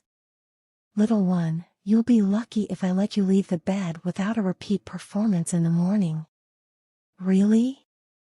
I ask, worried he's going to be mad at me. You said you didn't want to have sex tonight. No, I said I'm not making love to you until you know this is forever, he disagrees, rolling us to the side and pulling me into his arms. I'm not taking your cherry until you're ready for what that means. But play with that juicy cunt for me as often as you want, little one. Just remember one thing. What? I ask, my cheeks blazing with heat. If you touch what belongs to me, I set the ground rules. And my first rule is that you don't touch my pussy unless I get to watch you do it. Oh. Oh, wow. Okay, I say, another frisson of heat waving through me. Good night, rabbit. Good night, Andreas, I whisper, burrowing into him. Chapter 5. Andreas. Rabbit, this is Jude Diaspora, I say, keeping Catriona tucked into my side when Fifth arrives at my office. We call him Fifth. Hi, Catriona whispers, cowering into me like she isn't sure what to make of him. Jude is Jude. With wild hair, a scruffy jaw, and runway-worthy fashion sense, if anyone in the club should be teased about being a fucking model, it's him. But he's a big, grumpy son of a bitch. He tells it like it is and doesn't pull punches. His moral compass never deviates. He's the last motherfucker you'd expect to find in a courtroom, and the only motherfucker I'd want in one with me. Which is exactly why I called him. I'm not going to keep Catriona a secret from the club or anyone else. I don't want anyone thinking I'm ashamed of her or trying to hide her. But I do want to know what exactly we're facing in terms of the case against the Vipers. Is she on the list of suspects? Are the feds going to come knocking? If anyone can suss out the particulars, it's Fifth. Hey, sweetheart, Fifth says, giving her a soft, encouraging smile. His gaze flits to me, rife with curiosity. I can tell he knows who she is, but he's a polite bastard around women. He won't make her feel anything less than welcome, regardless of how he really feels about seeing her cuddled up to me in my office. And I'm fully expecting him to be pissed about it. Me falling for the sister of a rival MC currently embroiled in a RICO case promises nothing but trouble for us. Jude, this is my girlfriend, Catriona Grady, I say, holding his gaze. Catriona makes a soft sound that's partly a squeak and partly a stutter. It's fucking adorable. My girl isn't shy, but she's nervous as hell. I stayed home with her yesterday. But I nearly had to pick her up and carry her out of the house this morning to get her into my truck. She was adamant about staying at home by herself today. I think she's worried her brother is going to come roaring into town looking for her. But he has no reason to look here, not yet. Girlfriend, huh? Fifth asks. Does her brother know? Not yet. Fifth rubs his jaw, giving me an assessing look. Plan on telling him? Eventually, I say. What? Since when? Catriona spins to face me. We didn't discuss this. Are you mine, little one? I ask, tipping my head down to look at her. You say anything but yes, and we're going to be kicking Fifth out of here while I prove it to you, I growl, narrowing my eyes on her. I don't give a fuck if we're in my office or not. I'll have her playing with herself and screaming my name on top of my desk until she's too blissed out to argue about it. You're mine, Catriona. I don't give a fuck who your brother is or what he has to say about it. You can't just say things like that, she hisses at me, flapping her hands and shooting a horrified look at Fifth. We have company, Andreas. It's my office. I can kick him out if I want. You're an overgrown bully, Andreas Romano. She peers at Fifth. Anxiety in her gaze. I'm sorry about him. He's just being grumpy, but he's not allowed to kick you out. I won't let him. She cuts her gaze at me, daring me to gainsay her. It's all right, sweetheart, Fifth drawls, amusement in his voice. We stopped trying to teach him manners a long time ago. Her name is Catriona. Use it, I growl, not liking this sweetheart shit. I don't want anyone calling her anything but her name except me. Maybe that makes me an asshole. I don't care. She's got me all twisted in knots and turned inside out and upside down. I knew it the day we met. Spending the last 2 nights with her in my bed only made it worse. She makes me vulnerable in a way I'm not sure I know how to explain. I've never been in love before. I've never needed anyone like this or wanted to be everything for someone as badly as I want to be everything for this beautiful little light. She touches places that no one else does, rouses every instinct I have. I'm not just possessive of her, I'm ungodly protective of her too. She's scared and anxious and out of her depth. And she's trusting me to keep her safe. I don't know what the vipers put her through. But I know she doesn't trust easy as a result. I know she's leery of my brothers because of them. I trust my brothers implicitly, but she doesn't. Not yet. Until she does, she needs me to set boundaries to see to her comfort. And I need to set them too. I need her to know that she can trust me to put her first in all ways just as badly as she needs to know she can trust me. Love is new to both of us. I'm not going to fuck it up. Jesus Christ. Fifth laughs loudly, shaking his head. Another one bites the dust. I shrug instead of denying it. I didn't bite the dust though. I ate a fucking crater in the ground. If I'm yours, does that make you mine? Catriona asks suddenly, curiosity sparking in her green eyes. Are you admitting that you're mine? I ask, smiling at her. Maybe, she mumbles, blushing. I pull her to me, brushing a kiss across her forehead. I already told you that I'm working on forever, little one, I remind her quietly. I follow where you lead. She melts into me for a moment, letting me hold her. Fifth catches my gaze over top of her head, shaking his. He's not mad though. Concerned, maybe. I get why, but the thing is, I don't fucking care. She isn't her brother, and his crimes aren't hers. If anyone understands how it feels to be judged guilty by association, I do. I've been there and done that. People still walk softly, expecting me to turn out like my father. It doesn't matter what I do to right his wrongs, I still carry that stigma. I'm not going to let Catriona carry it too. She's innocent. Come on, I murmur a moment later.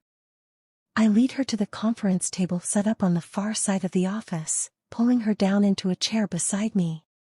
Fifth takes a seat on the opposite side, facing us. I slide a legal pad across the table toward him in case he wants to take notes, though I doubt he'll need it. Fifth has the memory of a fucking elephant. He forgets nothing. Catriona worked at her brother's pawn shop, I say, getting right to it. Strictly janitorial. Were you patched in, Catriona? Fifth asks her. No, I wasn't a member of the MC, she says softly. Connor didn't want me involved in what they did. They were around a lot, but I never went to their clubhouse or anything like that. She chews on her bottom lip, looking between the two of us. How bad is it? Fifth looks at me. Bad, little one, I murmur, turning her chair to face me. I can't give you a lot of details, but they're involved with another club that's into some seriously heavy stuff. How heavy? You don't want to know, Fifth says. She looks to me for confirmation. The other club is involved in human trafficking, I say, unwilling to lie to her. One of their members held a pregnant woman hostage after she got caught helping trafficking victims escape. Her baby was born with a congenital heart defect and nearly died. They killed her when she escaped to get the baby help. Catriona pales slightly. Did the baby? The baby is okay, I assure her. Her aunt, Samara, has custody of her now. Samara just married Hans, our VP. You'll meet them sooner or later. Did Connor know about this? She asks quietly. I don't know, I admit quietly. As far as we know, the Hell's Vipers weren't involved with the trafficking scheme, little one. But that doesn't mean they weren't aware of what the other club was doing. They've been running drugs for them. Possibly weapons too. Catriona's eyes flutter, closed on a sad sigh. Connor, he's been selling drugs, I think. Fifth glances at me. I overheard him talking to Rooster about moving product into Houston, she mumbles.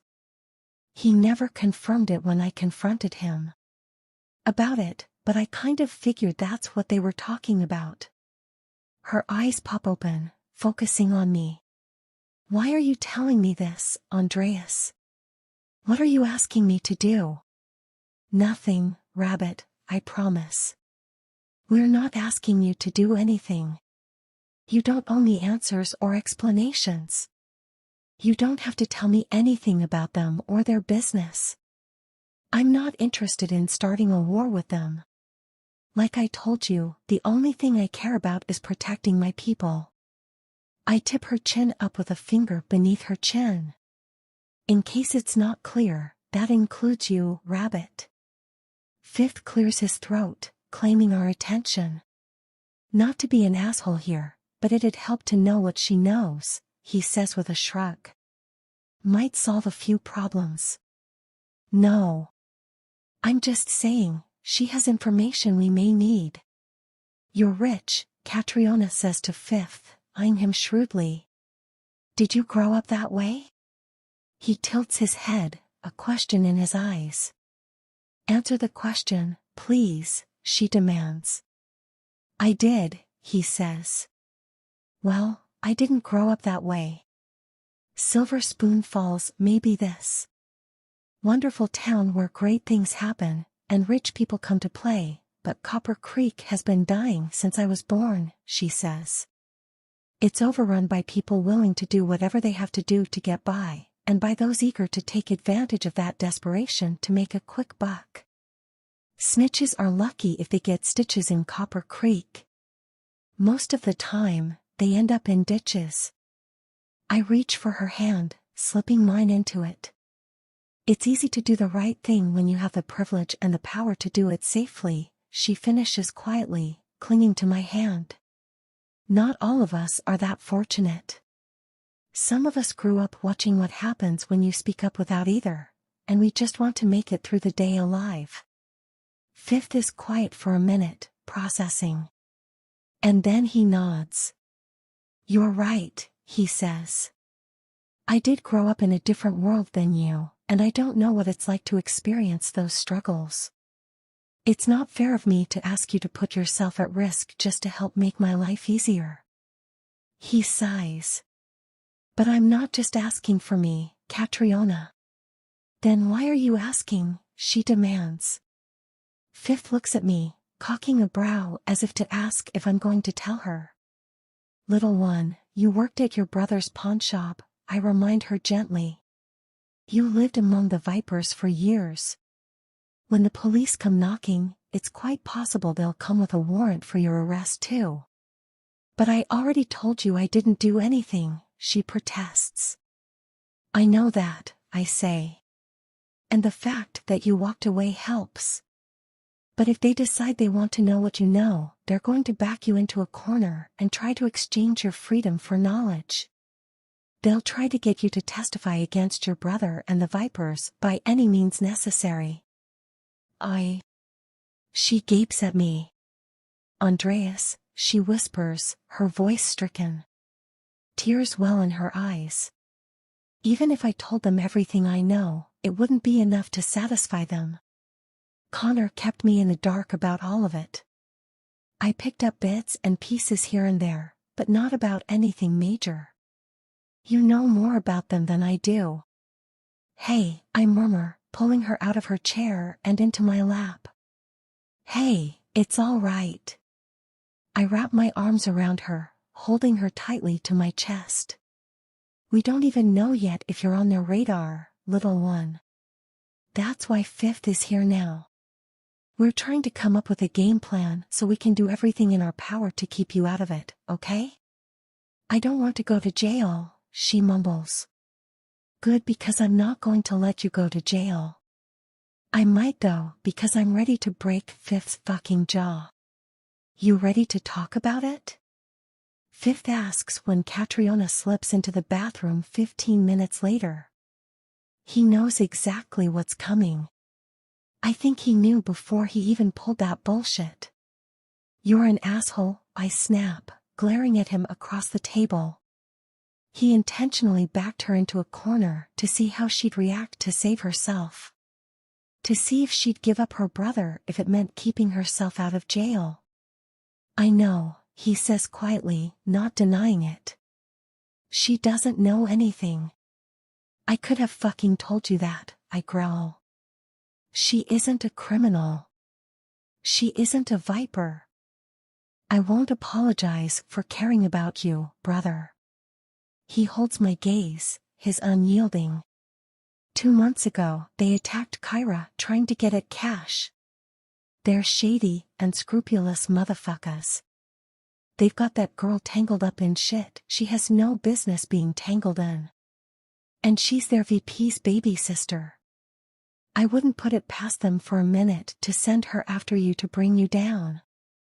I may be a bastard for making her cry, but I'd rather push now and know she's innocent than trust blindly and lose a brother, he says. She's scared out of her mind. You didn't fucking help. Guilt crosses his face. I know, he admits, blowing out a breath. And I won't blame her if she hates me for pushing her. But you've been through the ringer already. We're not losing you to the fucking vipers now. You aren't, I mutter. She isn't one of them. I know. She's young, he observes. I clench my jaw, refusing to acknowledge his point. She is young, goddammit. Far too young to be tangled up in this. far too young to be mine. But I'm claiming her anyway. If that makes me an asshole, so be it. I've worked my ass off to prove that I'm not my father. I've done more good in the year I've been in charge than he did in his lifetime. I'll keep doing good because it's the right thing to do. But if loving her is the thing that makes me irredeemable in the eyes of society, then fuck it. Love, real love, not the bullshit my father called love, isn't wrong. I refuse to believe it is. You're protective of her. Do you have a point? I growl. Just an observation. Out of all of our brothers, there isn't one better suited to a girl like her, Fifth says quietly. And there isn't another girl more suited to you. She's had it rough, but so have you. She's exactly who you need, brother. I plan on marrying her, I warn him. He grins, shaking his head. Figured as much. I'm not signing a fucking prenup either, so don't even ask. What the fuck do all of you have against prenups? He demands. Goddamn. Cash and Hands both acted like I asked for their left fucking nut when I suggested it. You'll see, I mutter. When he falls, and fuck, I hope he falls flat on his face, he won't be interested in a damn prenup either. He's just like the rest of us, once he's in, he's all in. He's just too goddamn stubborn to admit it. The hell I will, he growls right on cue. I'm not fucking getting married. Yeah, that's probably true. I smirk at him. You'd have to find a woman willing to put up with your grumpy ass first. And we both know that's never going to happen. He flips me off across the table, laughing. I hate you. What happens now? I ask, steering the conversation back to Catriona. Frankly, I don't think you have anything to worry about, Playboy, he says. She's 19, and she's not a member of the MC. She was a janitor for the pawn shop. They'll have a lot more success trying to flip someone in the MC than trying to cut a deal with her. But I'll get in touch with my contact in Dallas and see what they have to say about her. Thanks, brother. I'd appreciate that. As far as her brother, he says, and then sighs. You need to prepare her for the fact that he's going down. Potentially for a long time. He's their VP. There's not going to be any talking him out of it. When they go down, he's going with them. Fuck, I curse. I know. Chapter 6. Catriona. Would you stop introducing me to everyone as your girlfriend? I whisper shout at Andreas, who is seriously stressing me out. First, he introduced me to Jude as his girlfriend this morning. Now, he's formally introducing me to his sister as his girlfriend. Except there's nothing formal about it. She just walked in the front door 2 seconds ago. Fuck no, he says, looking at me like I'm crazy. Not unless you'd prefer future wife. I whimper, burying my face in my hands. I think he's doing it on purpose. It's payback for touching myself the night before last, and again this morning. Though this morning was his fault. He woke me up kissing all over my neck and then slipped my hand between my legs and told me to make myself come. Autumn laughs quietly, dropping her purse and keys on the table by the door. I'm not sure where she was yesterday, but she didn't come home until late last night. I think she was avoiding it to give us space. It made me feel bad. This is her home too. I'm not your girlfriend, Andreas, I say. His growl is frightening. And sexy. We haven't even been on a date. I cry, flinging my hands up in the air. And you didn't even ask me to be your girlfriend. You just started telling people I'm your girlfriend. I'm pretty sure it doesn't work that way. I look to Autumn for confirmation. Hopefully she knows since I've never dated anyone before now. You've never taken her on a date? Autumn spins to gape at her brother. Haven't had time, he mutters defensively. Unacceptable, Autumn declares, scowling at him. Dressed in a black business suit with red stilettos and matching lipstick, she's way more intimidating than I am. She looks like she's ready for a war in the boardroom. You don't get to just tell her she's your girlfriend, Andreas Romano. This isn't kindergarten. You have to earn the right to claim a woman this beautiful.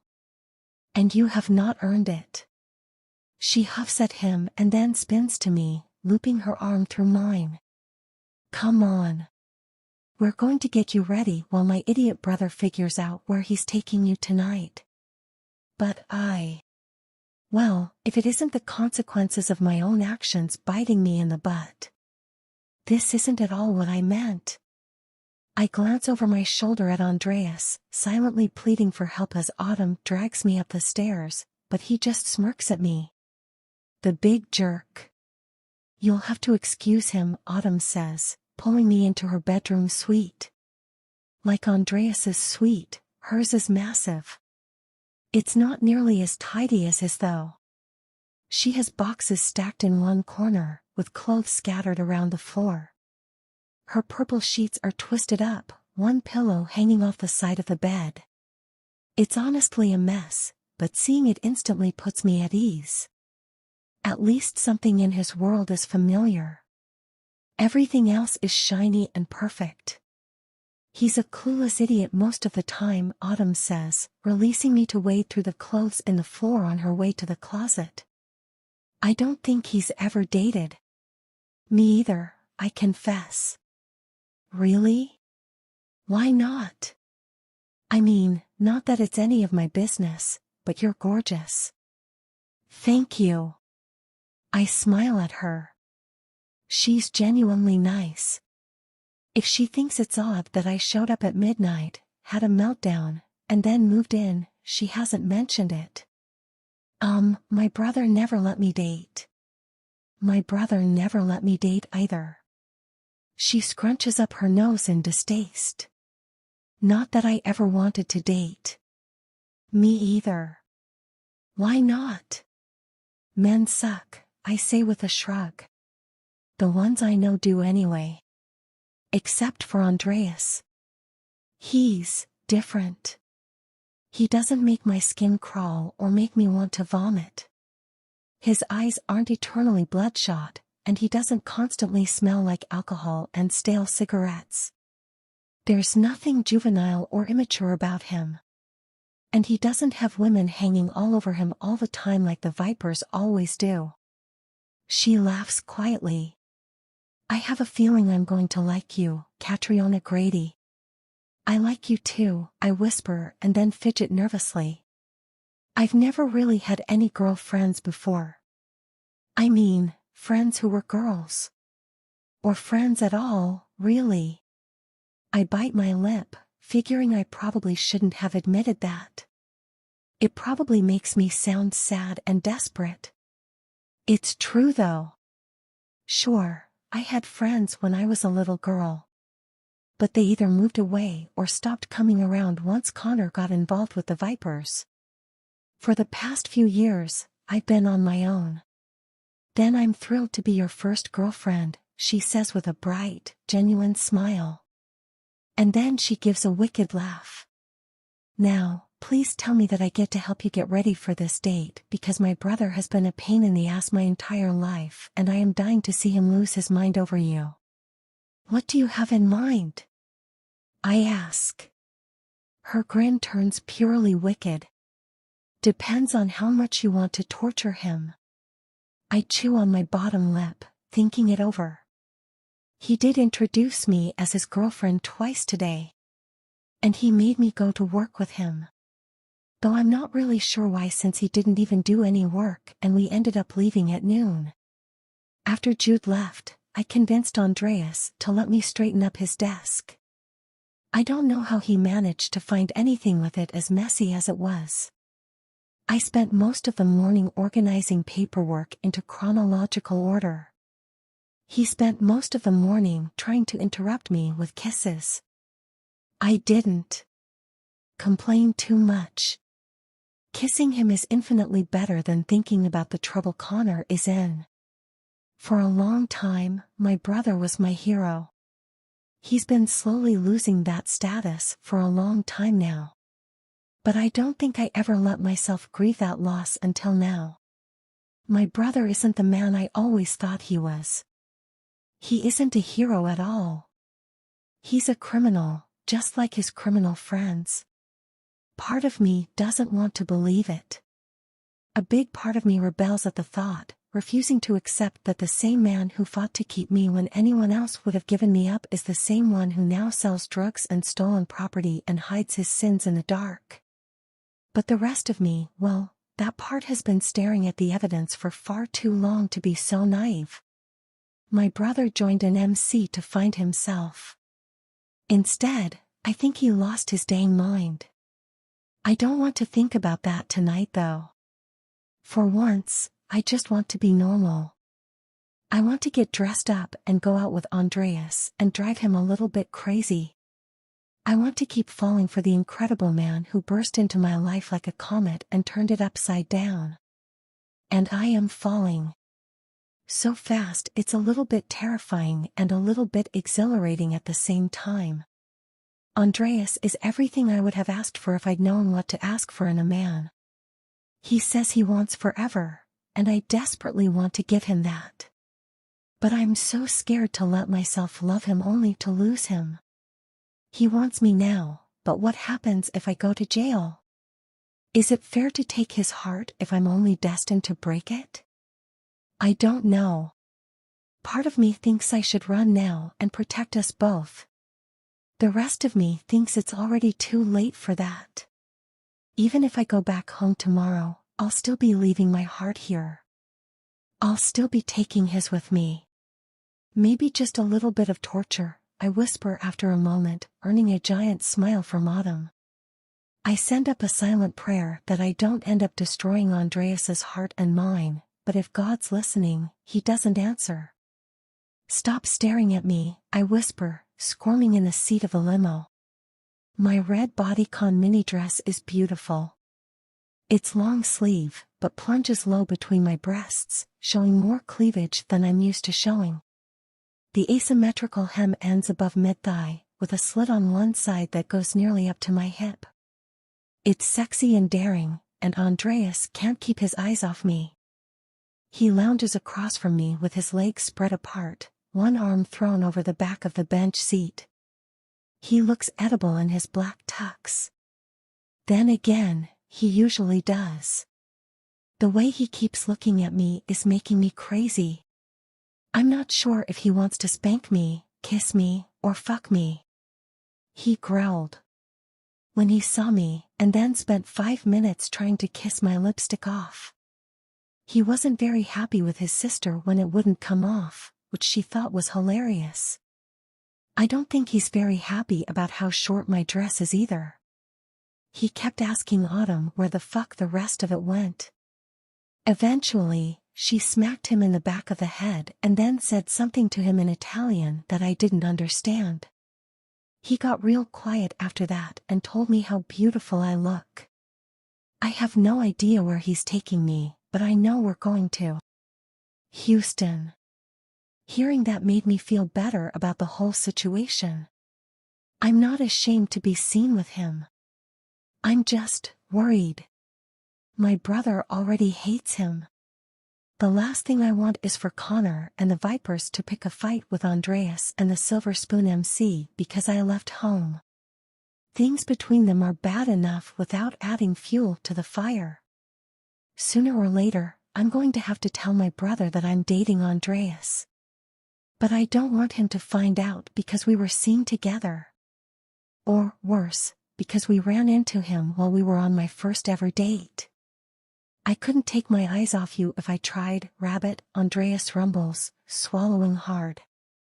Had I known Autumn was going to turn you into a fucking goddess, I would have rescued you instead of letting her have her way. Andreas, I say, laughing softly. It's just a little makeup and a dress.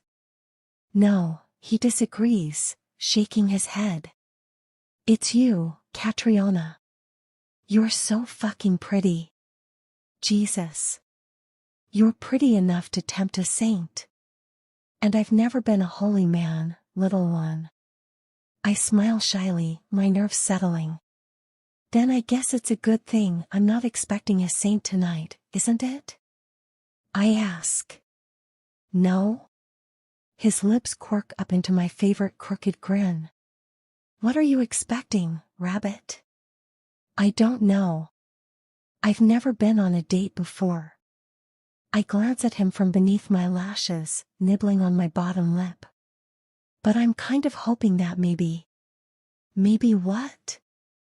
Maybe. His hands flex against the leather seat. Oh, he's so impatient and bossy. I love knowing that I can shake his composure the same way he rattles and shakes me. He's a freaking billionaire. He's so cool and confident and put together, and I'm just a curvy 19-year-old from a one-horse town. On the surface, we're polar opposites. There's nothing about us that fits, and yet everything about us fits. Knowing he's as affected by me as I am by him bolsters my confidence.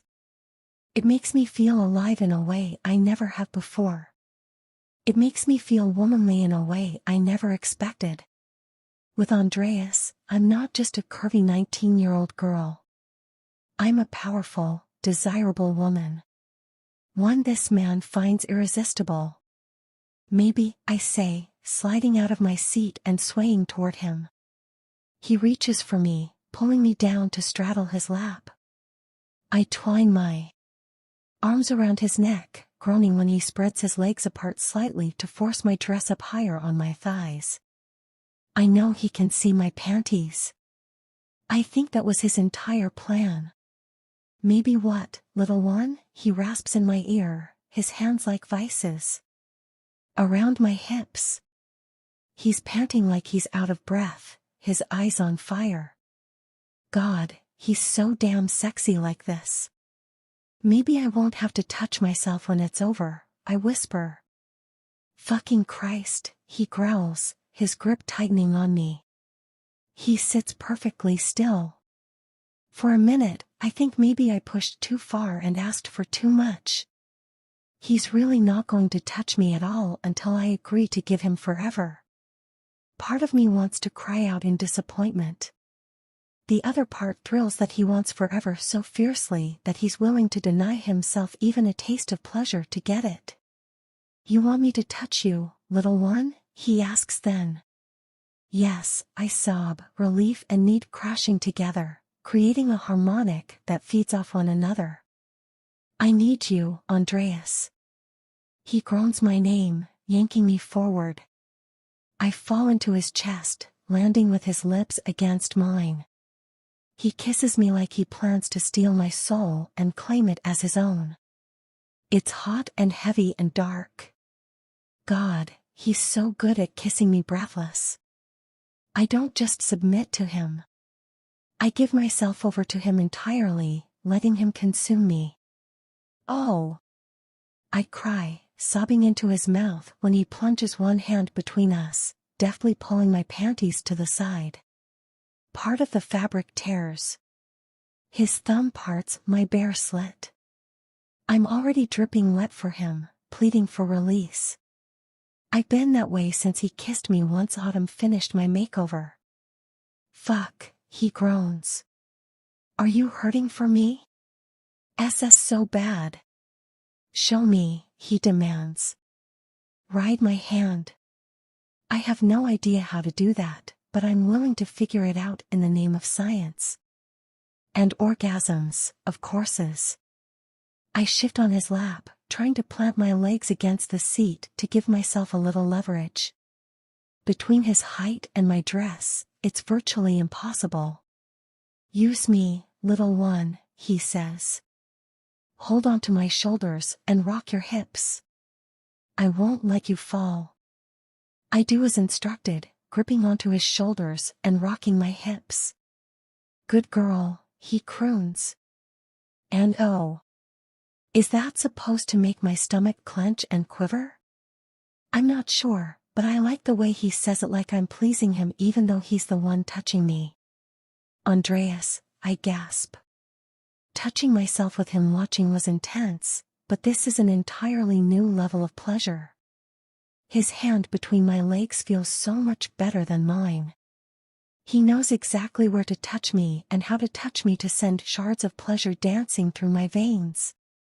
If the limo driver can hear us through the privacy screen, he's hearing an awful lot right now.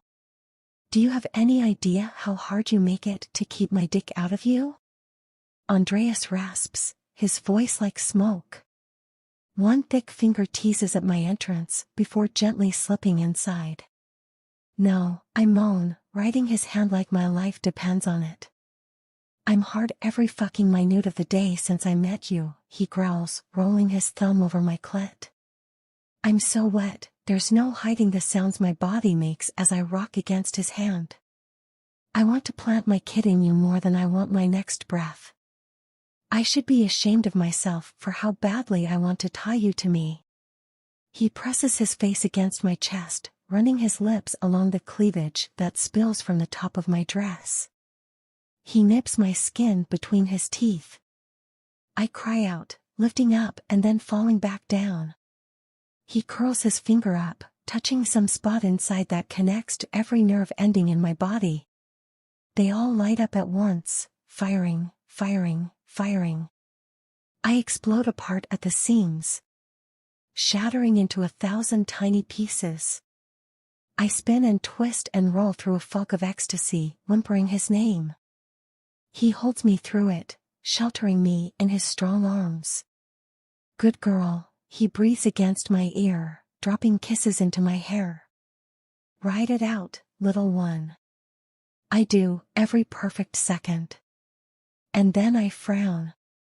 Are you ashamed? I whisper, nestled in his arms, my legs draped across his. Fuck no, he says, making me smile. You're mine. Once you're ready for me, I won't be moving slow or taking prisoners. I'm not stopping until you're tied to me in every single way imaginable. Do I get a say in this? I ask, fighting a smile. I'm not in you right this second because I'm giving you time to have your say, he growls, something deep and powerful glittering in his onyx eyes. Once I take that cherry, we're permanent. I'll pluck the damn stars from the sky to make you happy. I'll walk through hell to keep you safe. Whatever you want, I'll give you. But the one thing I won't be doing is surviving without you, rabbit. Andreas, I gasp, blinking rapidly as tears fill my eyes. That's the craziest, most ridiculous, absolute sweetest thing I've ever heard. And I know he means it. It's written all over his face. You're not surviving without me either, Catriona, he says, brushing his thumbs beneath my eyes. Every day without me, breathing will hurt a little bit more. You need me, little one. Just like I need you. You might not be ready to admit it yet, but you feel me. Right here. He places his palm over my pounding heart. How do you know? I whisper. Because it's my home, he says, taking my hand in his. He spreads my fingers out and then presses my palm to his chest, my fingers splayed wide across his sternum. And this is yours. Chapter 7. Andreas. I don't think we're supposed to be here, Catriona whispers, glancing furtively around as I pull her past a barricade outside of the Toyota Center in Houston. Everyone else is bypassing the entrance, heading down the street in a steady stream. But everyone else isn't good friends with Declan Bender Valentine, lead singer of Bent, the band playing tonight. He's one of my brothers, a member of our MC. He's got a security guard waiting at the door to let us in. I'm not sure how Catriona feels about rock music, but everyone loves Bender and his bandmates.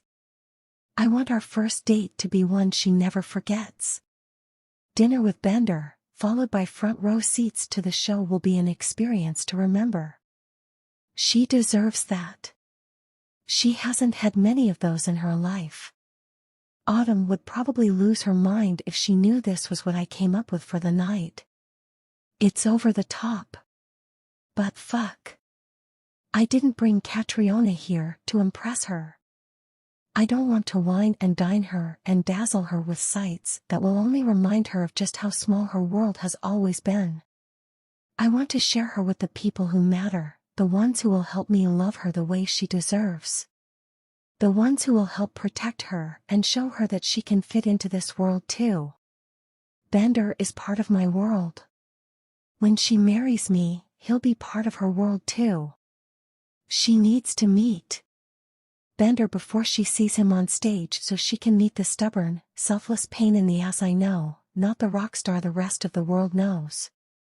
RMC is a brotherhood. We're a family. I want her to be comfortable with my brothers. I want her to know that she can count on them to have her back, no matter what. We aren't the Vipers, and she doesn't need protection from them. She doesn't need to fear them. She damn sure doesn't need to feel like she's less than them. Trust me, little one, I murmur, shooting her a confident grin.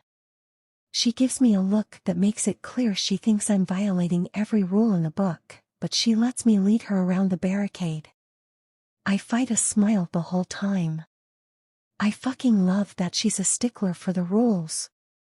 If I ever come face to face with her brother, I may break his fucking jaw on principle. He never should have gotten involved with the Vipers when he had her to think about. He certainly never should have had her working in his pawn shop or covering for him. God only knows how long she did it or how many times she lied his way out of trouble.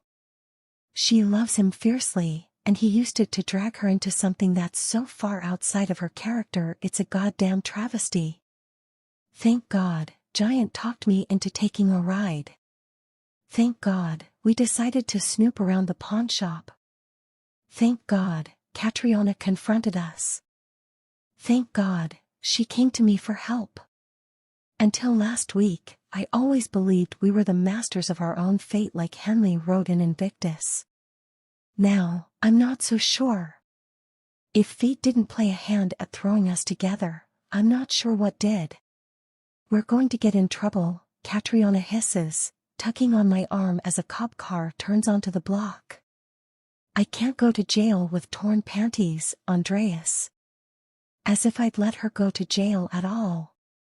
Relax, little one, I murmur, rapping on the glass door. Unlike the other, more elaborate entrances to the stadium, this entrance consists only of 2 sets of double doors. We're exactly where we're supposed to be. You still tore my panties, she mumbles, making me chuckle. If she's expecting an apology, she'll be waiting a while. I don't regret tearing her panties in the least. Keeping my hands off her is going to be a serious problem. She's a little temptress when she wants to come. I'm not nearly strong enough to tell her no. If she doesn't fall for me soon, we're going to be in serious fucking trouble.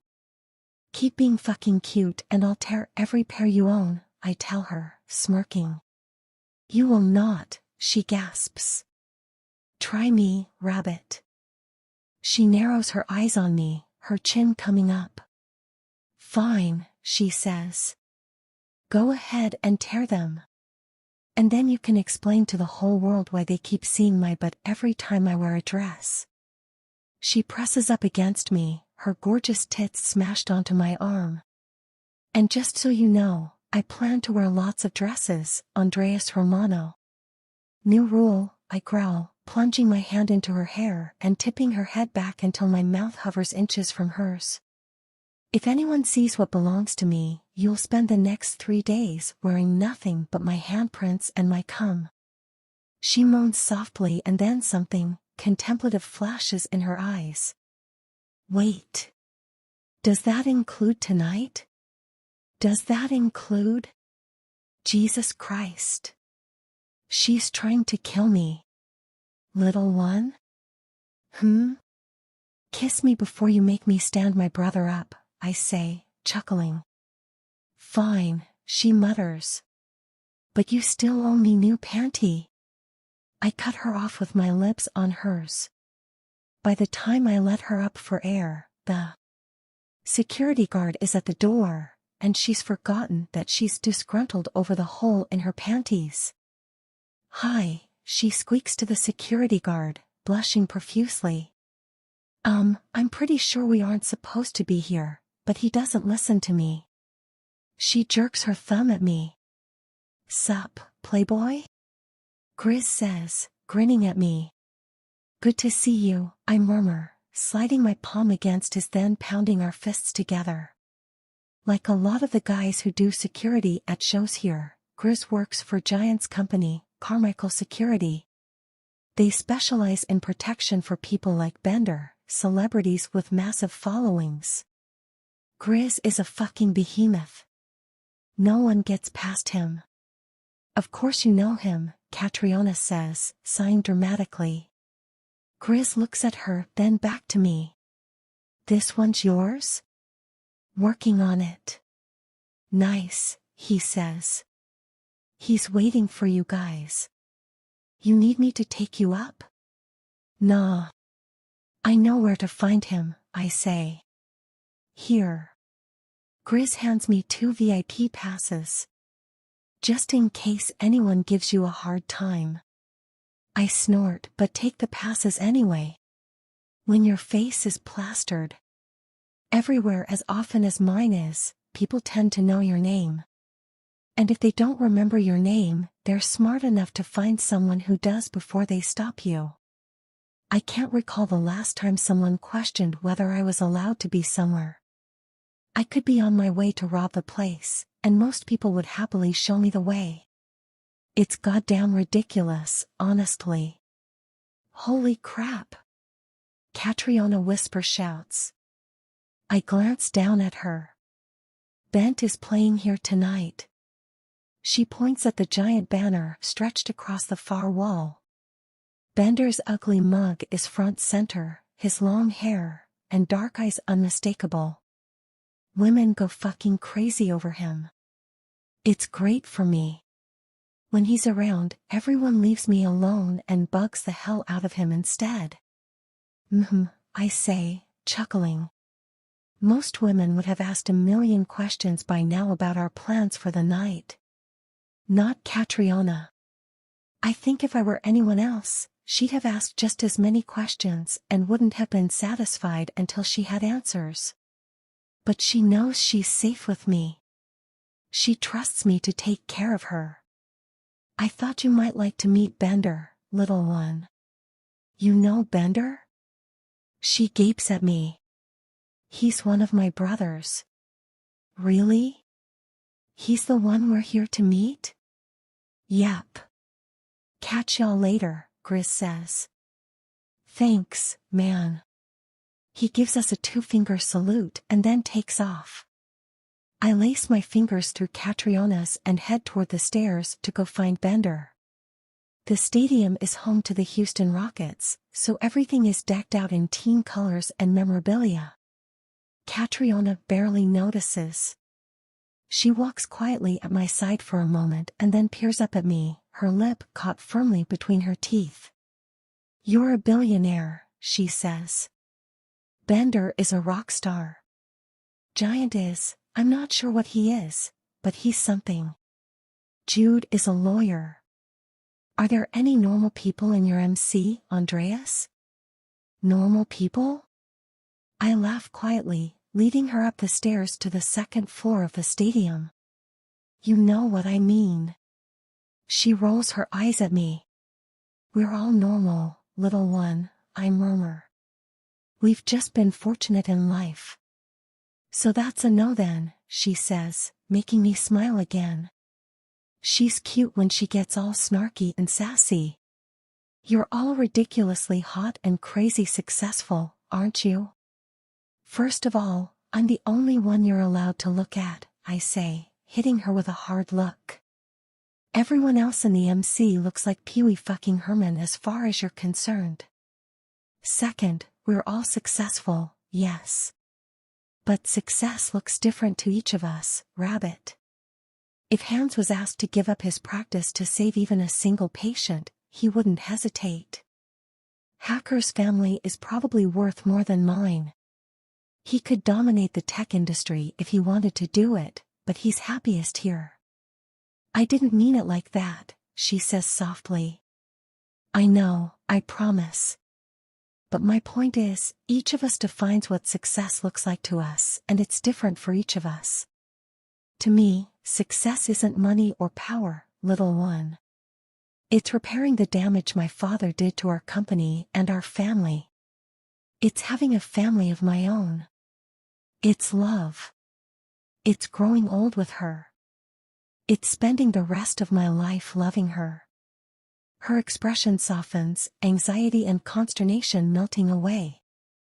I don't want you worrying yourself, thinking you won't fit in because you aren't a millionaire or didn't come from money or don't own a company or haven't figured out exactly what your life is going to look like 15 years from now. I'm Romer, gently tucking a loose curl as we reach the top of the stairs. We're all still figuring shit out. We all want different things, and we're all on our own paths to reach them. My brothers and I are just lucky enough to travel alongside one another along the way. She stops walking and tips her head to the side, looking at me with wide eyes. You're pretty smart, Andreas Romano. Yeah. I grin at her. I mean, I'm pretty sure you're full of it, but you sure look pretty saying it, she says, and then squeals with laughter and dodges away from me when I try to get my hands on her. I was just kidding. You were not, you little liar. You're right. I wasn't. You did look pretty saying it, she says, laughing up at me with greenest eyes and the brightest smile I've ever seen. I stop chasing after her. I stop moving altogether and just fucking stare, completely transfixed by her. My heart rolls over, tumbling out of my chest, directly into her delicate little hands. When it does, I realize something so blatantly obvious I don't know how I missed it at all. The last week of my life has been the best week of my life, hands down. And I'm caught up in an avalanche, but I'm still going nowhere fast, trying to get to you, Catriona belts out, her beautiful voice ringing through the Lexus lounge.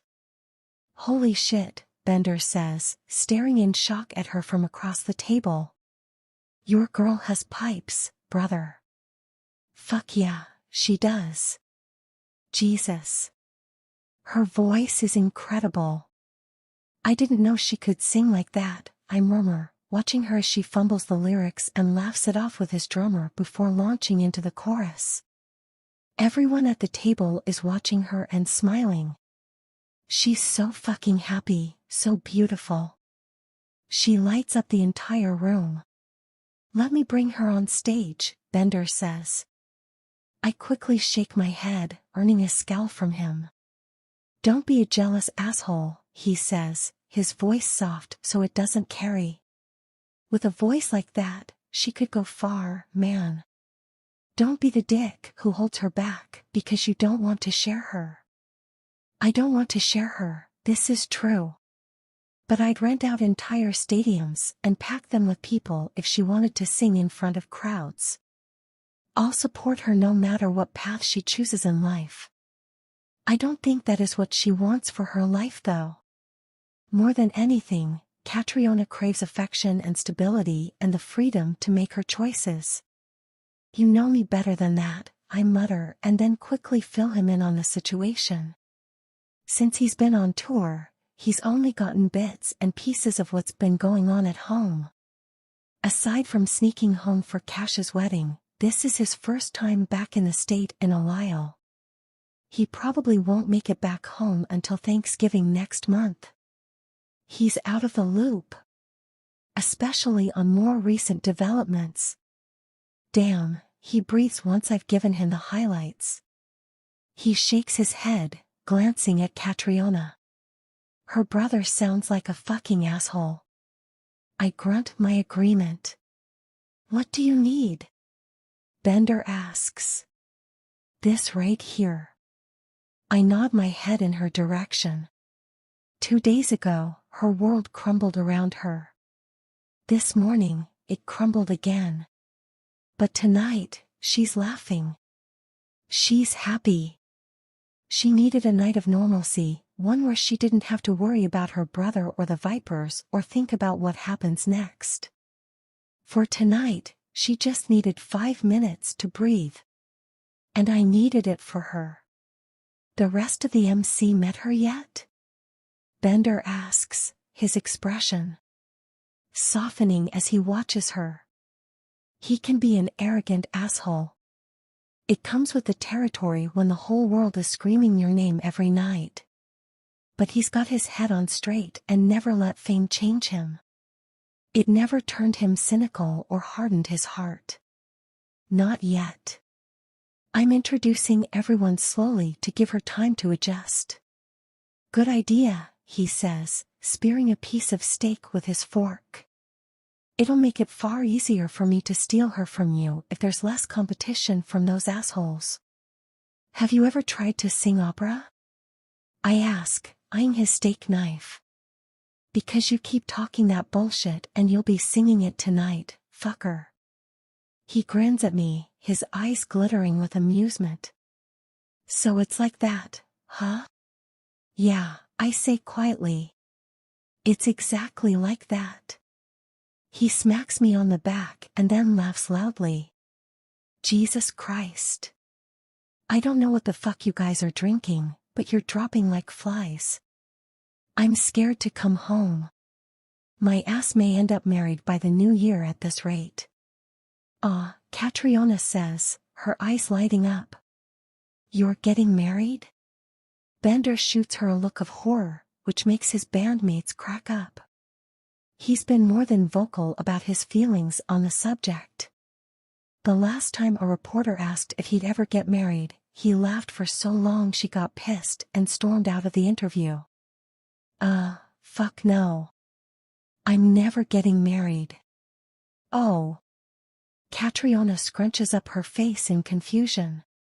Didn't you just say you're getting married by the new year? Not me, he says, quickly shaking his head. He looks pointedly in my direction. Maybe someone else though. Andreas, she groans, placing her palms on her cheeks. Please tell me you didn't tell him that we're getting married. What the fuck? Bender blinks at me. You're getting married? No. Catriona shouts. Yes, I growl, narrowing my eyes on her.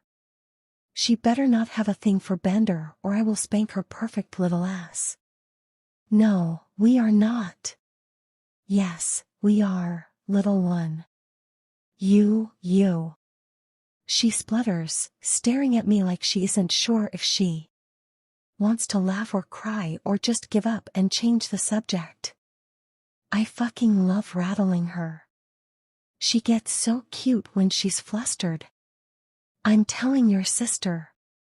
Oh, busted, Bender says, laughing his ass off. I flip him the bird. We are not getting married, Catriona announces to the table at large, her eyes wide and her cheeks as red as that lipstick that won't come off and her dress. He hasn't even bought me a ring or asked me, and I can't get married without a ring. It's a whole thing in the ceremony. Jesus. My heart literally stops for a full beat before it lurches into action again. Is she saying? Does she mean? Fuck, she does, doesn't she? Bender looks at me and then laughs loudly and reaches for his beer. Yeah, there's definitely something in the fucking water back home, he says. I push away from the table, hauling myself to my feet. Catriona is going to be disappointed, but seeing Bender and the band play is just going to have to wait for another time. We've got something more important to do right now. I stomp around the table to her, drawing to a stop behind her chair. Little one.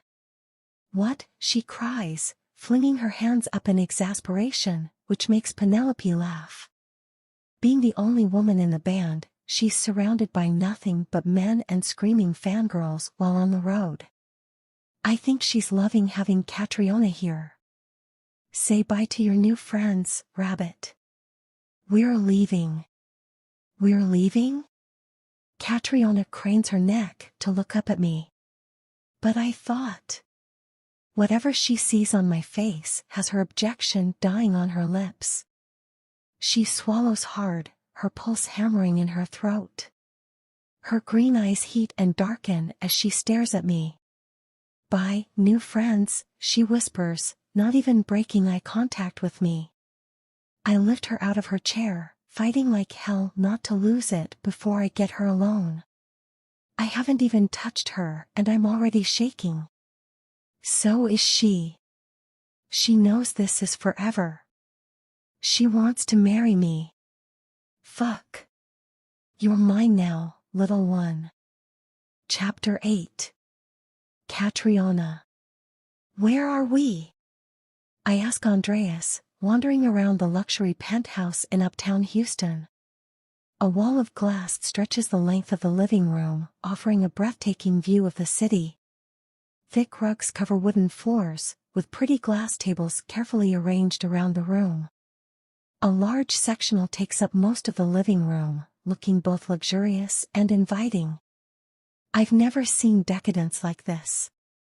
This is my place, little one, Andreas murmurs, coming up behind me. He turns me toward a window and points toward a body of water off in the distance. That's the Buffalo Bayou. If you follow it east to the Houston Ship Channel, you'll find our biggest shipyard. Oh, I say. I guess I never thought about where else his company was located or where he stayed when he visited those locations for work. How often do you stay here? Not often. I prefer to work from the office in Silver Spoon Falls. He wraps his arms around my waist, pulling me up against him. I melt into his chest, staring at our reflection in the window. We should probably look mismatched and silly together, but we don't. I think we look kind of beautiful together. Even though I'm curvy, his sheer size dwarfs me, making me seem smaller, more delicate. In my borrowed dress, I look bold and daring, sexy. The deep red color matches his tie perfectly. Why are you so afraid to admit that you're in love with me? He asks. I know you are, little one. I see it in your eyes when you look at me, he murmurs, pressing his lips to the side of my throat. I feel it when you touch me. I hear it when you say my name. You love me. His tongue dances up the tendon in the side of my neck, causing my knees to wobble. You want to marry me. Andreas, I say. It's the only thing I know to say. Because he's right. But I can't tell him that, and I won't lie to him either. I do love him, so damn much. I do want to marry him, more than I think I've ever wanted anything. After my parents died, I used to pray every night for God to please bring them back. Every single night for 2 years, I prayed. In 2 days, I think the way I need Andreas supersedes even the most fervent of those prayers. But he knows what it's like to lose people too. He knows what it's like to be alone and to be sad and to pay for the sins of others. He's been through so much in his life and he's fought so hard to overcome it. He could have anything in this world. Yet all he wants is to fix the things his father broke. To repair the reputation of his company, to regain the trust of his employees, to heal the hurt his sister feels.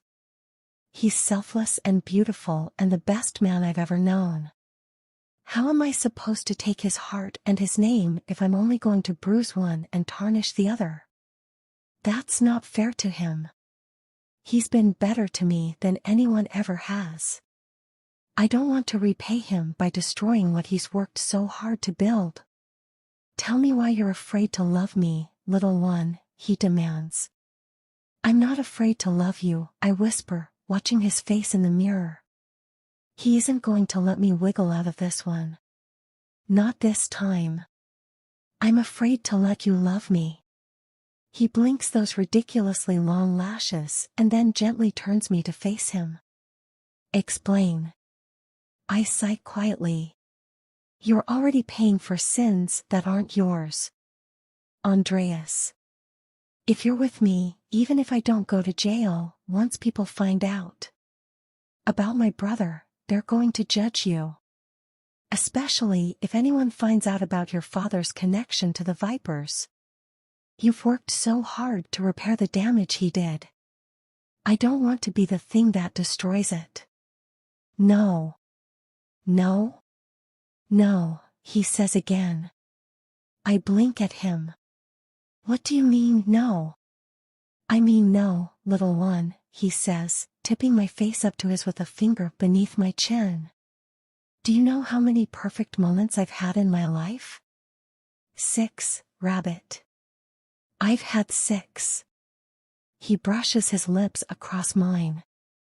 Every single one of them has been since I met you. So no, I'm not going to stand here and let you think for even a second that having you in my life could ever make it worse or destroy it or make it anything less than the absolute gift it is. You are a gift. The time I spend with you is a gift. Every memory I make with you is a gift. Nothing will ever change that. Andreas, I whisper, my heart fluttering as tears spring to my eyes. How does he do that? Every time I think he can't get more perfect, he somehow does. I've never been someone who cries at the drop of a hat. But Lord, this man knows how to hit all of my buttons. I'm scared. I know you are. His lips brush mine in another intoxicating pass. But that's what you have me for, rabbit. Let me be your strength. Trust me to get us through this. It might not be okay today or tomorrow or even next week, but it will be okay. I won't rest until it is. I don't want to hurt you, I whimper, twisting my hands up in his jacket, pulling him closer, closer. He'll never be close enough. He'll never kiss me enough. I'm greedy when it comes to him. So damn greedy. I've tried so hard not to be selfish with him, to stand firm and guard his heart as fiercely as I can. But my resolve is weak. I'm weak when it comes to him. So damn weak. The only thing that hurts me is you thinking you don't deserve me. His nose glides along mine, his breath blowing hot across the side of my face. It sends pleasurable chills through me, hardening my nipples, heating my core. His hands skim my body, tugging at the fabric of my dress, gliding like silk across my bare skin. You're the brightest light in this world, little one. I saw you shining in the mouth of that alley and thought you were a fucking angel. I knew then that you were mine. I love you, rabbit. Let me love you. Oh no, I whisper, tucking the button free on his jacket and then slipping my hands beneath. I run them up his chest and then over his shoulders, slipping his jacket down as I go. It slides over his back, hangs on his arms, and then slips free, landing on the floor at our feet. Oh no, he murmurs, planting sweet kisses all along my jawline. I forgot you could see me where I was standing in the alley. He huffs out a laugh. I tell you I love you, and this is your response? You're killing my ego, little one. It seemed important, I muttered defensively. I thought you and Giant were kidnapping murderers. Letting you see me probably wasn't smart. Jesus, he groans, burying his face in my throat. I'm never letting you out of my sight again, Catriona. Had anything happened to you? I don't remind him that something did happen to me. He got the drop on me. I have a feeling that won't make him feel any better. I love you, Andreas, I whisper instead, not sure it's adequate to express the way I feel about him. There's so much, it feels like a tempest raging through me. A million different emotions pulse through me with each electric beat of my heart: hope, want, need, desire. So much damn desire. I'm not entirely convinced that loving me won't hurt him, but I think I have to take a leap here because I'm already hurting him. Pushing him away is hurting him. Holding part of myself back is hurting him. What's the point of trying to save him from a possibility when doing so causes an inevitability? I don't want to cause him pain. I don't want to be the thing that makes him sad. I just want to be with him. I just want forever. If asking for that is wrong, well, I guess I'm just going to have to be wrong. Andreas? Yeah, little one? It's my turn to make a rule now. Yeah. What rule is that? If I'm going to wear pretty dresses for you, you have to leave them in messes on the floor at the end of the night, I say. No more keeping yourself back from me. I need all of you. Jesus, he rasps, his voice thick with emotion. He presses into me, so close I feel his heart pounding against my chest, beating as fast as mine. You want me to make love to you, little one? So bad. I clench my hands on his shoulders, tugging helplessly at his shirt as desire spikes higher, rising more swiftly than before. The need to feel his weight on top of me, to feel him inside me. God, I'm going to lose my mind if he isn't mine soon. I need him. Here and now. Like I've never needed anything before. You're beautiful, he says, his eyes dark obsidian. And oh, I know that look, the one that hints at every wicked thing he wants to do to me. It promises pleasure I've only dreamed about. Heat twists in my belly at the sight of it, spreading outward in ever-widening ripples. I nearly cry at the sight of it. He's done telling me no. Finally. My gaze falls to his lips, eager for more of his kisses.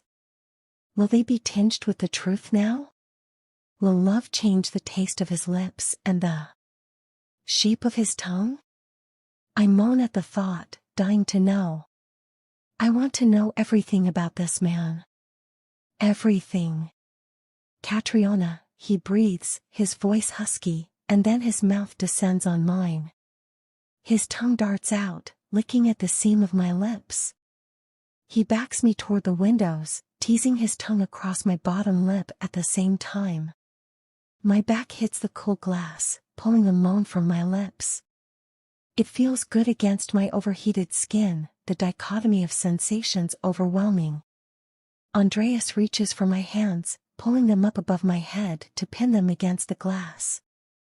The move leaves me trapped beneath him, completely at his mercy. I like it far too much. Oh, I whisper, a shock of desire ripping through me. He swoops, claiming my mouth, possessing it. He's not sweet and gentle this time. He's all dark and wicked, taking what belongs to him. And God, I love every minute of it. His tongue surges into my mouth, playing with mine until I'm weak in the knees and trembling. Somehow, he unmakes me and puts me back together at the same time, forging me into some new being. I'm not poor little Catriona Grady in this moment. I'm something bigger, bolder, a woman worthy of devotion. He bites my bottom lip, pulling it into his mouth to suck on it. Something inside rises hot and fast, wanting him as crazy as he's making me. So I bite his lip. I suck on it. I tease him too. He growls my name, his patience and composure scattering. Our tongues dance together, growing more urgent, more desperate. We break apart gasping for air, gulping it greedily into lungs starving for oxygen. It doesn't slow him down any. He moves to my neck, nipping and biting the sensitive flesh beneath my ear, raking his teeth across it. I cry out in bliss. And then lose my breath when his rough hands glide down my body, gathering the hem of my dress in his hands. I want to eat you right here while you watch the city below, he rasps, his eyes gleaming with greedy desire. Are you going to let me? Yes, I sob. Something about the possibility of being caught excites me, making me desperate to give him exactly what he wants. No, I want it. I want him to eat me here and now, with all of Houston on the other side of the glass. I don't care who sees us. A naughty little part of me hopes they do see. I hope they do catch us. I want the whole world to know that I belong to this man and this man alone. Good girl, he croons, the vibrations of his words sending another wave of desire through me. The way he says those two words. Lord, I think I'd walk through fire just to hear him call me a good girl in that sinful whiskey and smoke voice. He presses a kiss to my throat and then slowly works my dress up my body. The cool air kisses my skin, making me sob his name in anticipation. He releases my hands long enough to pull the dress off over my head and drop it on the floor, leaving me in nothing but my torn panties. Goddamn, he growls, his eyes raking like wildfire over me. His hands clench and unclench as if he's fighting to keep them off me. You aren't wearing a bra. It's built into the dress. Lucky dress, he says, taking a step back. His gaze sweeps down my body, taking in every inch of me. I love the way he looks at me as if he's never seen anything more beautiful. I'm full of flaws and imperfections. My body looks nothing like his. But when he looks at me, I feel like a priceless work of art because I know that's what he sees. It's written all over his face. I don't know where to start with you, he murmurs. Touch me, I plead, not above begging. He reaches out, brushing one thumb across my nipple. I gasp in pleasure, arching forward for more as my arms tremble and fall to my sides. Andreas makes a small sound in the back of his throat and gently lifts them back over my head. Keep them up, little one, he says. I don't want you rushing me or touching what's mine. We both know you can't help yourself. I whimper because he's right. He turns me into someone else, someone desperate and needy. I'm greedy with him, impatient and willing to be a little bit naughty to get what I want. When I'm with him, I'm so wrapped in desire, even the air caresses my body, teasing and taunting me, making me burn hotter, making me need him more. My eyes fall closed as he touches me again, slowly tormenting me with soft passes over my nipples. It feels so damn good. I arch and kneel beneath him, aching for more. But Andreas takes his time and makes me take mine. He lets the anticipation build until I feel like I'm going to shatter apart. Oh! I cry out, my knees buckling when he dips his head, his mouth covering one breast. He wedges his knee between my legs, holding me up against the window with his body. His tongue wraps around my nipple and then his teeth. I sob his name, writhing in bliss. He moves from breast to breast, biting and kissing until I'm dizzy with pleasure. It liquefies my insides, reforms me into something new. And then he starts a slow descent down my body. His wicked lips touch me everywhere, lavishing attention on my body. By the time he drops to his knees, I'm a sobbing, babbling mess. He slips my torn panties down my legs, carefully lifting one foot and then the other to pull them from my body. Instead of placing my left leg back on the ground, he presses his lips to my inner thigh and drapes it over his broad shoulder. Oh, little one, he breathes, tracing my soaked lips with one finger. He drags it down my slit, almost like he's petting me right there. He's staring at my pussy, pure reverence stamped across his face. I squirm in embarrassment. In ecstasy. In need. I hardly know which I feel more. But I watch in spellbound silence as he brings his finger to his lips and sucks it clean, those onyx eyes pure black and glittering with lust. I need you, he rasps, his voice hoarse. Now. Fuck, little one. I need you. Then take me, Andreas, I whisper, shifting position to maintain my balance as he leans closer, his dark head bent. God, rabbit, he groans, his breath blowing hot against my pussy. You've got the prettiest pussy. I don't know how I've stayed out of it this long.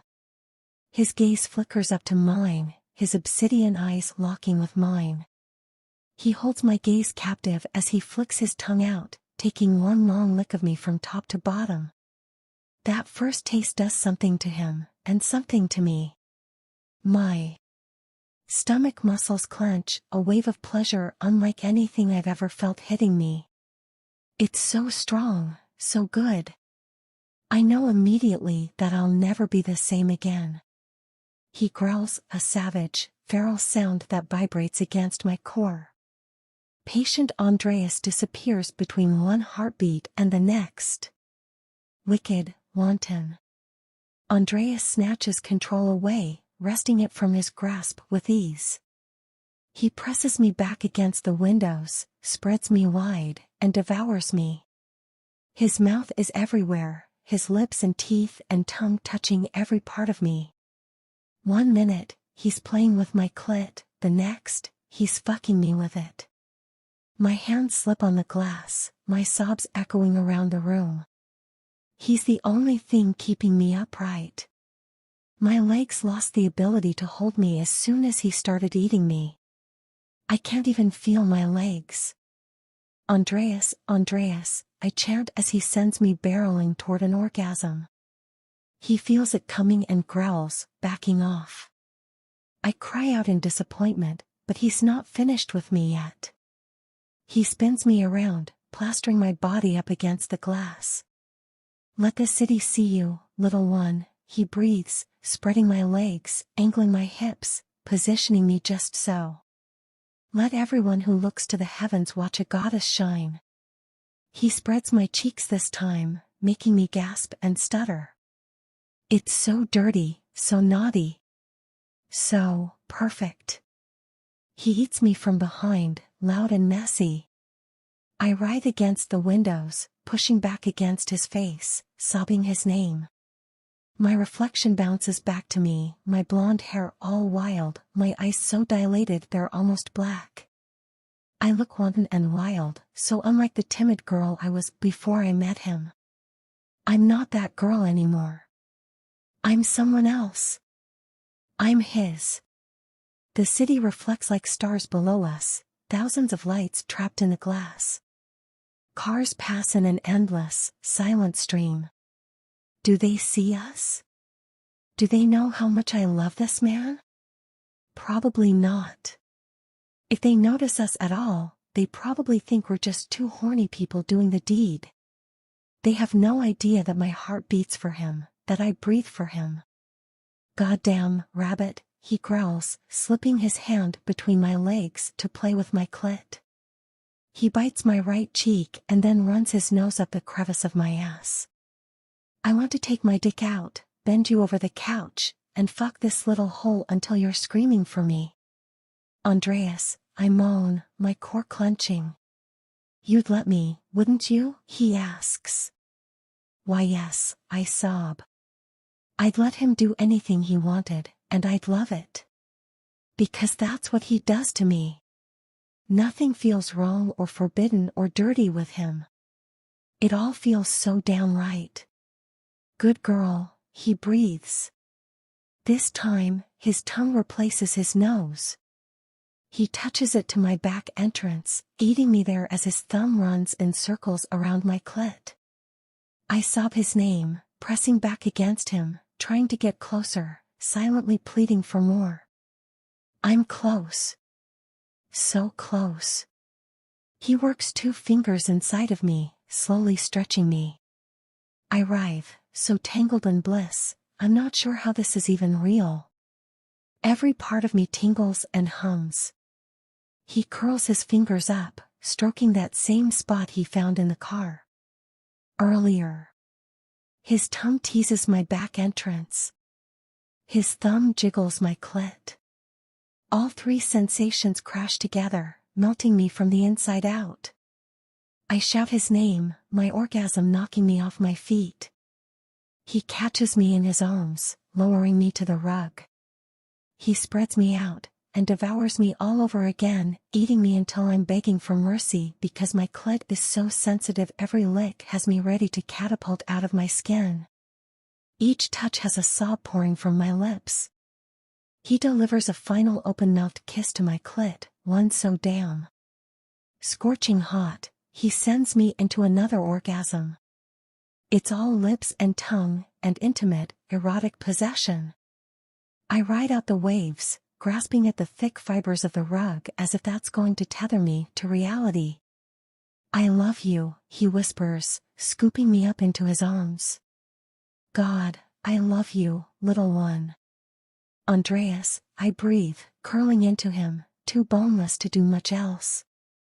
He carries me through the penthouse, which passes in blurs. I see nothing until he lays me out in the middle of a giant bed under a glass ceiling. Silvery clouds paint the sky, light pollution hiding the stars. I tip my head forward, searching for him. I find him watching me with those bedroom eyes, barely contained need and reverent devotion stamped across every line of his face as he undresses slowly. He's so damn beautiful, like a sleek, dangerous panther. He's powerful and strong, not because he's a billionaire or successful or beautiful or any of those things, but because of who he is. He is unshakable. I love that about him. Spread your legs, rabbit, he orders, his voice gritty as he pulls his dress shirt off and tosses it over the foot of the bed. Let me see heaven while I undress. I shyly spread them, letting him look his fill. I never knew that men liked to look at us down there so much, but this one certainly seems to enjoy it. Who am I to ruin his fun? Part your lips, he says. Let me see it all. Andreas, I groan. Now, little one. I huff out a breath and then slowly slip my hand between my legs, spreading my lower lips for him. He grunts, squeezing his erection through his pants. That doesn't seem to satisfy him because he quickly reaches for the button, undoing it. I moan when he releases the zipper and then pulls his cock out. He's so hard. With the overhead lights on, he's even bigger than he was by lamplight last night. I have no idea how he's going to fit inside me. But I'm ready to find out. He strokes himself a few times, staring at my center. And then he curses and quickly finishes undressing. I need in you, little one, he growls, climbing onto the bed with me. He prowls over me, leaning down to capture my mouth in a searing kiss. I taste myself on his lips and gasp. He eases my hand from between my legs, fitting his body between them. He locks our fingers together, pulling my hand up over my head as he deepens the kiss. Our mouths work together, his kiss hungry and demanding, as if he's starving for me. Are you sure you're ready for me, Catriona? He asks, pulling my leg up over his waist. His erection glides through my folds, the broad head grinding against my clit. Once I'm in you, I'm not letting you go, little one. Andreas? I tip my head back, looking up at him. Stop talking and make love to me. Bossy, he chuckles. I'm not bossy. I'm practicing. Yeah. He grins at me. What are you practicing, rabbit? Being successful. His grin widens, his expression soft and warm. You planning for a future of bossing me around, little one? No. I shake my head against the pillow, holding his gaze. I'm planning for a future of loving you and letting you love me, Andreas. Fuck, he breathes, heat flaring in his eyes. He tips his head, taking my lips in a hot kiss. By the time he lets me up for air, we're both panting. We don't talk after that. There's nothing left to say. He notches his erection at my entrance and slowly presses forward. I watch his, fascinated by his expression. It's so beautiful to me. His eyes blaze with heat. His bottom lip is caught between his teeth. His cheeks are flushed with desire. He focuses intently on not hurting me, but the intense look of pleasure on his face as he slowly pushes into me lets me know he's in heaven. At first, I feel stretched and full. But then the stretch turns into a burn that grows in intensity. A moment later, a sharp pain burns through me as my virgin barrier tears. It's intense enough to bring tears to my eyes. But even as I tense up, it begins to dull and fade. I'm sorry, little one, Andreas whispers, resting his forehead against mine. I'm so sorry. I'm okay, I promise. You're crying. I'm happy, I whisper, clinging to him as tears course down my cheeks. I'm so happy, Andreas. Even though it hurts a little, that's not what I feel. All I feel is awe and joy and happiness. For the first time in my life, I know what it is to be complete. I know what it is to belong. This right here is where I fit. It's where I'm meant to be. Little one, he breathes, brushing my tears away with his thumbs. I love you. I sob his name in response. He surges forward, burying himself inside me completely. We both fall still, marveling in this moment. He shudders on top of me, groaning my name. I cry out as he pivots his hips and pulls back, sliding out slowly before he sheaths himself inside me again. Waves of pleasure flow through me, knocking me breathless. He links our hands together above my head, keeping his weight from crushing me with one knee planted on the bed. Our bodies slide together, his so much harder than mine. Mine yields to his, submitting to him. God, Catriona, he groans, rocking into me in slow drives. You feel so fucking good, little one. I may keep you on my cock all night. Think you can take it? Yes. No. Yes. Andreas, I whine, not sure I know how to answer that question. He chuckles quietly, running his nose up the side of my face. You can take it, rabbit. He nips my ear and then the pulse hammering beneath my jaw. You can take anything I give you. He pulls back until the head of his cock teases at my entrance and then thrusts forward harder than before. A keening cry erupts from my lips, my body bowing beneath his. He does it again. And then a third time. See? You were made to fuck, Catriona. He leaves a trail of kisses all over my throat, driving me crazy as he circles his hips, grinding the root of his erection against my clit with each ridiculously slow thrust. And I was made to please you. Please, I sob, my womb clenching, aching. I need more. Fuck, little one. You want it harder? Yes.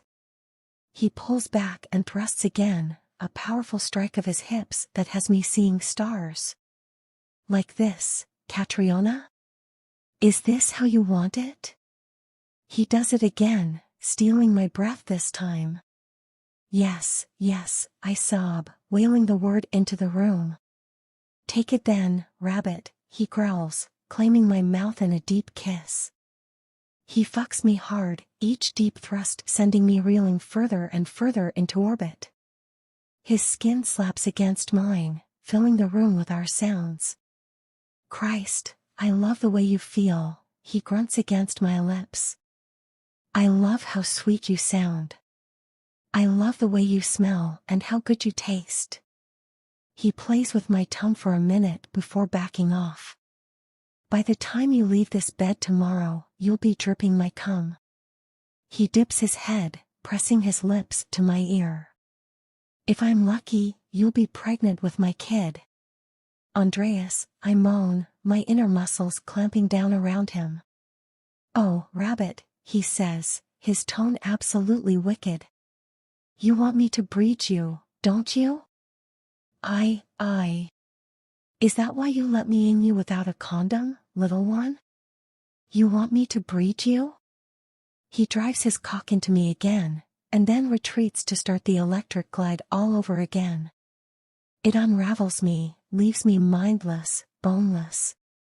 He takes me hard, holding nothing back. And I can't hold back either. Yes, I whisper, trailing open-mouthed kisses all over his chest and shoulders. I want it, Andreas. So damn bad. I've wanted it ever since he mentioned it the day we met. A big family, a loving home. That's my big dream for the future. That's success to me. That's what I want more than anything.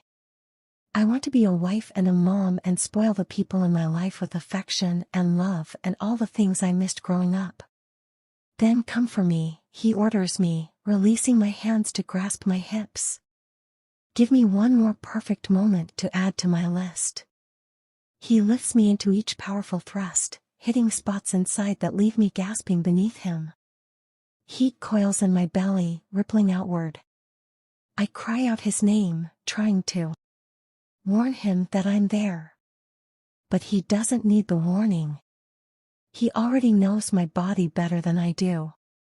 As soon as the orgasm creeps up on me, he pulls my leg up over his shoulder and pounds into me, hitting one spot again and again with ruthless precision. I claw down his shoulders. Catriona, he shouts in bliss. I love you. Those 3 words on his lips are all it takes to send me over the edge. I scream soundlessly as I fly apart, coming hard. My vision goes black, sound fades. Shattering bliss rolls through me in waves of eternity. He follows me over the edge with a wordless roar. His body goes taut above me, his muscles locked in ecstasy. His cum spills into me, splashing warm against my womb. When it's over, he falls against me, rolling to the side to keep from crushing me beneath him. He pulls me into his arms, breathing hard. I cuddle up against his sweaty chest, listening to his heart pounding beneath my ear. Andreas? What are your perfect moments? The moment I met you, he murmurs, pulling the blankets up over us. The first time I kissed you. The moment I woke up with you in my arms. Watching you come. At the stadium when you smiled up at me and stole every last piece of my heart. The moment at dinner when I realized you love me too. His hand drifts down my side. This moment. Oh, I whisper, my heart expanding in my chest. Those are my moments too. I pause. Well, mine is watching you come, not watching me come. Trust me, little one, he laughs quietly. If you could see yourself come, it'd be your favorite moment too. Whatever, I mumble, rolling my eyes. Trying to, anyway.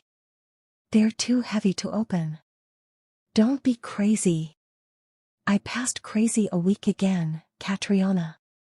Right about the time I met you. I snort, pretty sure he passed crazy way before then. But I'm tired so I don't tell him that. Chapter 9. Andreas. We are not having sex right now, Andreas Romano, Catriona shouts, darting around the island away from me. I'm busy trying to learn things. 3 days ago, she decided she wanted to learn everything there is to learn about Romano International. I brought her home a bunch of old articles and press releases and historical documents about the company. She spends part of every day going through them, peppering me with questions no one alive knows the damn answers to. She doesn't like that much. It's been a little over a week since Houston, and everything has been fucking perfect between us. Better than that. I never imagined my life could be a goddamn fairy tale, but if ever a woman could make friends with birds and breathe magic into the world, it's Catriona. She's certainly breathed magic into my world. Every day with her is better than the last. I grin and prowl toward her. Good. You can learn how to sit on the island like a good girl and let me eat you for dessert, I say. She pauses, thinking about it. And then she quickly shakes her head and darts around the other side of the island. No way. Autumn almost caught us in the living room last night. You have to keep your hands to yourself outside of the bedroom. Fuck no. Heck yes, she says, making me chuckle. Have you ever said a curse word in your life, rabbit? I say curse words. Yeah. I stop chasing after her and lean up against the counter, crossing my arms. I'm dying to hear this. Like what? Damn and hell, she says. A grin overtakes my face as her chin comes up, her nose shooting into the air in a haughty display. She's too goddamn cute. I'm not even going to tell her those don't even fucking count as curse words. Come here and kiss me, I say, and then curse when my phone immediately rings. She smirks at me, scooping her shit up off the island and darting out of the kitchen before I can get my hands on her. That's all right though. I already know exactly where she's going. I pull my phone out of my pocket, frowning when I see Cash's number on the screen. We haven't talked much lately. I'm not sure if he's avoiding me or if I'm avoiding him. Maybe a little bit of both. He's still pissed giant and I went sniffing around Copper Creek. And I'm not looking forward to telling him about Catriona. I'm not ashamed of her in the least. I'll fight for her against all comers. But he's already been through hell because of my father's involvement with his company.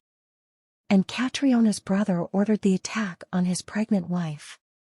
The only reason she's safe is because they fucked up and got her twin instead. He's got enough stress on his plate right now. But I've put it off for long enough already. I swipe to answer. Hey, brother, I murmur, putting the phone to my ear. Hey, he says. We need you at the clubhouse. Emergency meeting. Shit. What's going on? Cowboy found a fucking note on his door, he growls. Looks like Brady left it there. Brady is our former piece of shit prospect. He caused us nothing but grief before he sold some information to the Vipers and then disappeared on us. We hoped he'd stay gone. Apparently not. They're threatening to come after our women. Jesus Christ, I breathe. Do me a favor? Whatever you need. Don't take this the wrong way, brother, he says, his voice soft.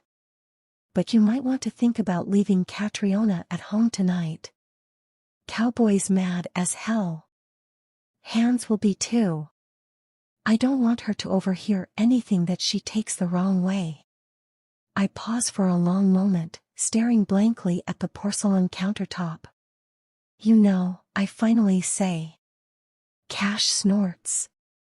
You've known me for how fucking long? Of course I fucking know about her, jackass. I've just been waiting for you to nut up and tell me. It's not like that, I say. I'm not trying to hide her. I plan to marry this girl. But she's been through hell. I'm trying to introduce her to everyone slowly. I expel a breath. And I didn't want to stress you the fuck out when you have twins on the way. He laughs abruptly. Motherfucker, I have twins on the way. I'm already stressed the fuck out. He sobers. But I get it. Ain't saying I like you keeping shit from me, but I get it. This last year has been fucked, but we're making it, brother. We'll make it through this shit and whatever comes next too. We always do. Yeah, I sigh. You think Cowboy or Hands will be a problem? Nah, he says. Cowboy won't hold her responsible for her fucking dumbass brother, and Hands is worried about Samara and Scout, but the Vipers have nothing to do with them. I just don't want anyone to say something in the heat of the moment and hurt her feelings. Emotions are running high right now. When she meets everyone, it shouldn't be in the midst of this bullshit, you feel me? Yeah, I feel you, I say, drumming my fingers on the island. I'm not keen on introducing her to everyone in the midst of this new issue either. Seeing them worried will only make her feel worse, and that's the last thing I want. None of this is her fault. It's on her fucking brother and his MC. This is their doing, not hers. I'll be there. See you, brother. I disconnect and then call Autumn, who is supposed to be meeting with a lawyer about Jimmy Gatlin. I offered to go with her, but she refused to let me. Apparently, she's a big girl now and doesn't need her brother bullying people into doing things her way. Whatever the fuck that means. Hey! I'm running late, she says, out of breath when she answers on the second ring. The meeting with this lawyer ran over. I'll be leaving soon. I need you to come straight home. I exit the kitchen, headed toward my office at the back of the house. Catriona loves curling up on the sofa in there to read while I work at my desk at night. Neither of us ever gets much done. We spend the whole damn time stealing glances at each other. Eventually, she puts her work aside and crawls into my lap, or I put my laptop aside and crawl onto the couch with her. I fucked her raw in my office. Something came up and I need to head out for a while. Catriona will be here alone. Oh. I hear the frown in Autumn's voice. Is everything okay? Not sure, I admit, not lying to her. I don't want to frighten her, but this involves her too. She's my sister. That means she has a target on her back too. The Hell's Vipers are threatening to come after our people again. I need you to take this serious, Autumn. They're dangerous. I know, she whispers. I'll be careful, Andreas. Can you wait with Catriona until I get home? You aren't going to do anything stupid, are you? No, of course not. I'm just going to the clubhouse to help make sure. Everyone has security in place and our families are all protected, I explain, stepping into the hallway. The light is on at the end of the hall, letting me know I was right.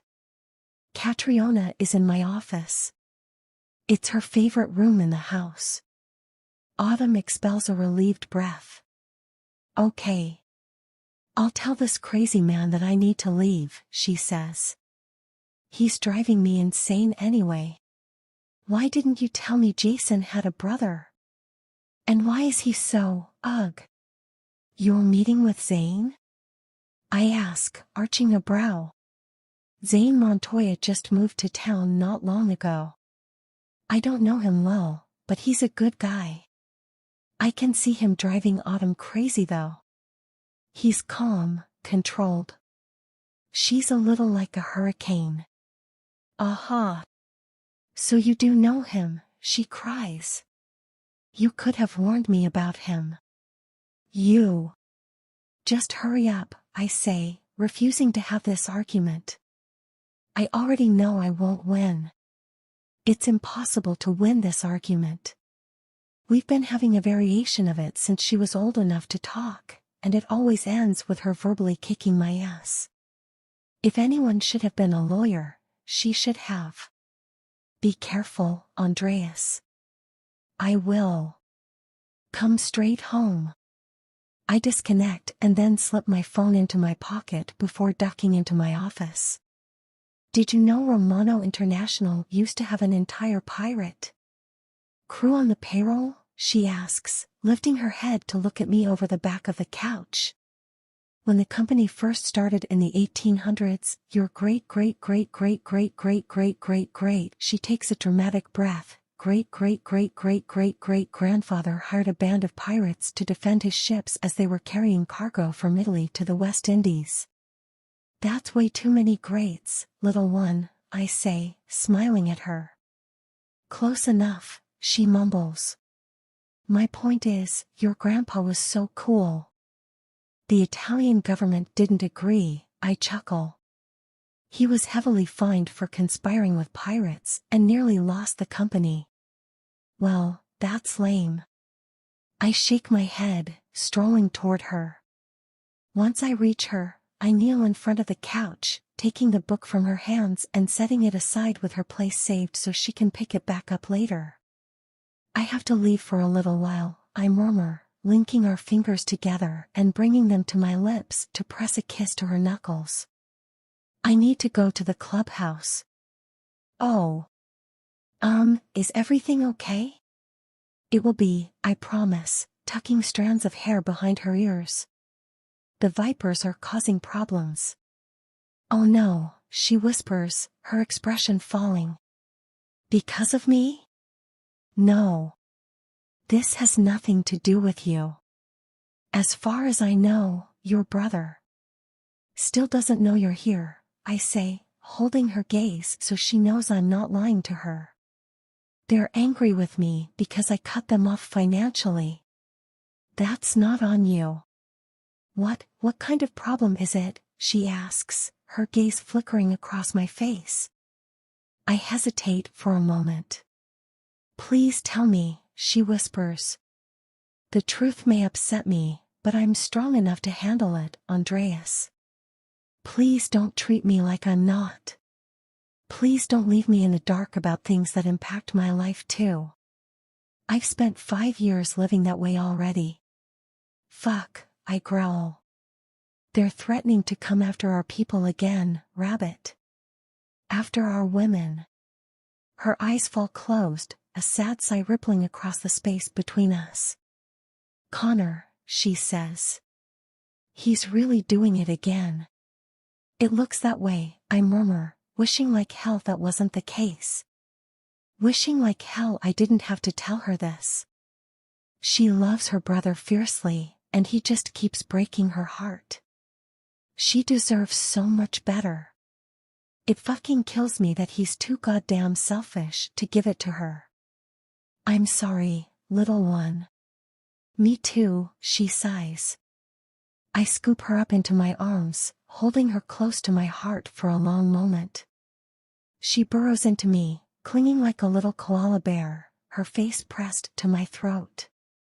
She's quiet in my arms, far too quiet. I don't want to leave her like this. You should go, she says after a moment, pulling back. Your brothers need you. So do you. She gives me a wobbly smile. Right now, they need you to help make sure everyone is safe, she says. Once you're done with that, you can hold me all night. I'll be okay until then. Are you sure? I ask, reluctant to leave her here alone. I'm positive. She tips her face up to mine. Kiss me, Andreas Romano. And then go help your brothers protect our family. Our family? She gives me a little smile. I'm kind of hoping they'll want to keep me. Oh, we're keeping you, I murmur, claiming her lips in a heated kiss. The meeting at the clubhouse goes about how I expected it would. My brothers are pissed. Even those without women to protect are livid. They want to load up and ride for Copper Creek to solve this shit now, but cash talks everyone down. We decide to keep everyone at the clubhouse for the next few days and beef up security. The girls handle the news better than anyone else. Then again, women usually do. We spend so much time trying to protect them, we tend to forget that they're a hell of a lot stronger than we give them credit for. God knows, Catriona is one of the strongest people I know. While the girls coo over Scout and Gloria and Rolly, the couple who help run the clubhouse for us, keep an eye on them, I pull my brothers aside for a discussion. Bender is still on tour and Damien Angel duh. Angelus is still in Beldonia, but everyone else is here. There's no time like the present to let them know about Catriona. I won't be staying here, I tell everyone. What the fuck? Rafe Lynch Zaratsko bitches from his seat at the bar. This is an all-hands-on-deck situation, motherfucker. You don't just get to opt out. What Lynch said, Hans complains, scowling at me. He looks like he hasn't been sleeping much, but there's a lightness in his eyes that never really leaves since he claimed Samara. He's happier than I've ever seen him. I'm moving my little girl in until the shit blows over. She doesn't need to be exposed to you assholes and your germs, but this is the safest place for her, so I'm taking a calculated risk. You aren't special. Pack your shit. You're staying too. I can't, I say quietly, glancing at him and then at Cowboy. I've got Autumn staying with me. I pause. And Catriona Grady. Say that again, Cowboy drawls, his blue eyes hard. Catriona Grady has been living with me for the last week and a half, I say quietly, meeting his gaze. Before you get all pissy about it, you should know she moved in because she found out what the Hell's Vipers did to Kyra and left home. You should also know that she's going to be my wife, so anything you say about her, you say about me. Cowboy stares me down for a long moment and then huffs out a curse. Jesus fucking Christ, he growls. Did you plan on telling us? I knew, Fifth says. Knew all along, Giant rumbles, reaching over the bar to grab a beer. He hands one to Lynch too. Lynch immediately pops the top and takes a pull, opting not to get involved in this argument. He chooses his battles wisely. Bender met her a week ago, I say. He wasn't hiding it, Cowboy, Cash murmurs, playing peacekeeper. I appreciate the hell out of him for backing me up even though I didn't tell him myself. And I don't blame Cowboy for being pissed that I haven't said anything to him either. It was a dickum move, but I wasn't trying to keep her a secret from him. Her brother doesn't know she's with me, I explain. And we're not sure if she's going to be scooped up in this bust or not. She's scared, and all she knows of us is the bullshit she's heard from them. I'm trying to juggle 15 different balls to undo the damage they've done to her. She's been my priority. Until she's safe, she'll be my priority. That's where my head is. That's what I was thinking about. It wasn't about you, brother. Cowboy pulls his hat off and rakes a hand through his hair. He expels a sharp breath and then shakes his head. Fuck, he finally says, his rigid stance loosening. I'm not mad at you, brother. Just surprised. Secrets don't make friends, motherfucker. Noted, I say, a ghost of a smile on my lips. He smirks at me and then sobers. She's scared of us, huh? Nah, she likes me, Giant says, grinning. It's the rest of you shady assholes she doesn't trust. Man, fuck you. Fifth flips him off. You're the worst out of all of us. True story, Hacker agrees from his spot against the wall near the bar. Lynch and Cowboy chime in with their agreement. Would you all shut the fuck up? Cash growls, shaking his dark head. Jesus. We haven't even been here an hour and I'm already hating my fucking life. Playboy, get back to your girl. We'll take turns helping you keep an eye on her until the shit blows over. It'll give her a chance to get used to us one-on-one, and it'll give her a little more protection in case they've figured out she's here. He eyes each of my brothers, his expression serious. She's one of us now. If they come for her, they aren't leaving with her unless it's her choice. Agreed, Giant says without hesitation. Agreed, Fifth echoes. One by one, every single one of my brothers in the room echoes their agreement, throwing their allegiance behind Catriona. They'll fight for her. They'll bleed for her if that's what it takes. She's mine now, and that makes her one of theirs too. Thank you, I rasp, gratitude coursing through me. Cash smacks me on the back. I say my goodbyes and head out, eager to get back to Catriona and Autumn. I don't want them home alone any longer than necessary until this shit blows over. If the vipers are coming for our families, they aren't going to get them. Not today or any other day. Not without a fight. We may not be outlaws or criminals, but we protect what's ours. I'm on my way, I say 15 minutes later, pulling my bike to the side of the road when Autumn calls. I'll be there in 10. Is Catriona with you? She asks. What do you mean, is she with me? I growl, my blood running cold. It took me longer to get here than I thought it would, she rushes to say. I checked the entire house, but I couldn't find her anywhere. So I looked in the garage. Her car isn't here, Andreas. Did she go with you to the clubhouse? My heart stops beating. It just fucking stops. No, I rasp, my hand numb around the phone. No, she didn't go with me. Andreas, Autumn whispers, genuine fear in her voice.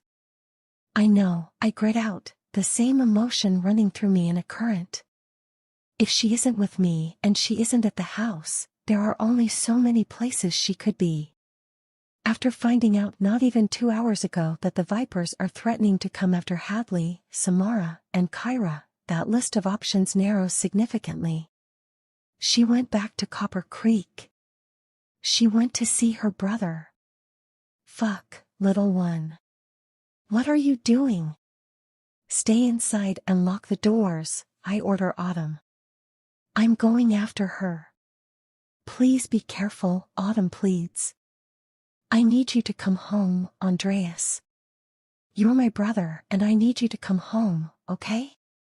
I'm coming home, baby sister, I promise, my voice soft. Okay, she sniffles. Please bring Catriona home too. Plan on it, I growl. Stay inside. Okay. I hang up and then immediately dial Giant. What's up, fucker?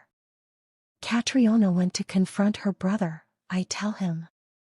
Shit, he growls, sobering. How long ago? I don't know, but I'm going after her, I say. Let's ride. I'm not asking. Good, because we're ride or die, motherfucker. You don't have to ask. We ride until we die, period. We're going to get your girl, he says. Where are you? I check the road signs and give him my location. Be there in 5. Just you, Giant, I say quietly. If you bring everyone. Yeah, I know. It'll turn into a fucking war. Chapter 10. Catriona. My brother's house sits at the end of a cul-de-sac in a dying neighborhood in Copper Creek. The gray 2-story Cape Cod-style house is in good condition, but it looks sad and lonely. The houses on either side have for sale signs hanging in the front yards. They've been on the market for a while, but living next to a known biker hangout isn't appealing to most buyers. Neither is buying real estate in a town where most people live below the poverty line and job opportunities are scarce. A light shines in the front window and my brother's bike is parked in the driveway. Thankfully, his is the only one tonight. I didn't come here to talk to the vipers. I came to talk to Connor. Andreas is going to be mad at me when he finds out, but I have to do this. I've been putting it off for long enough already. I don't know if I can stop Connor from doing whatever it is he and the Vipers are planning to do, but I owe it to Andreas to try. I owe it to myself to try too. If I don't, I'll always wonder if I could have stopped them. I'll always wonder if I could have made a difference. For a long time, I kept my mouth shut and watched my brother slip further and further down a dark path. I can't do that this time. Ignorance isn't bliss, and I know that now. I think I've always known that, but I was always too afraid to rock the boat.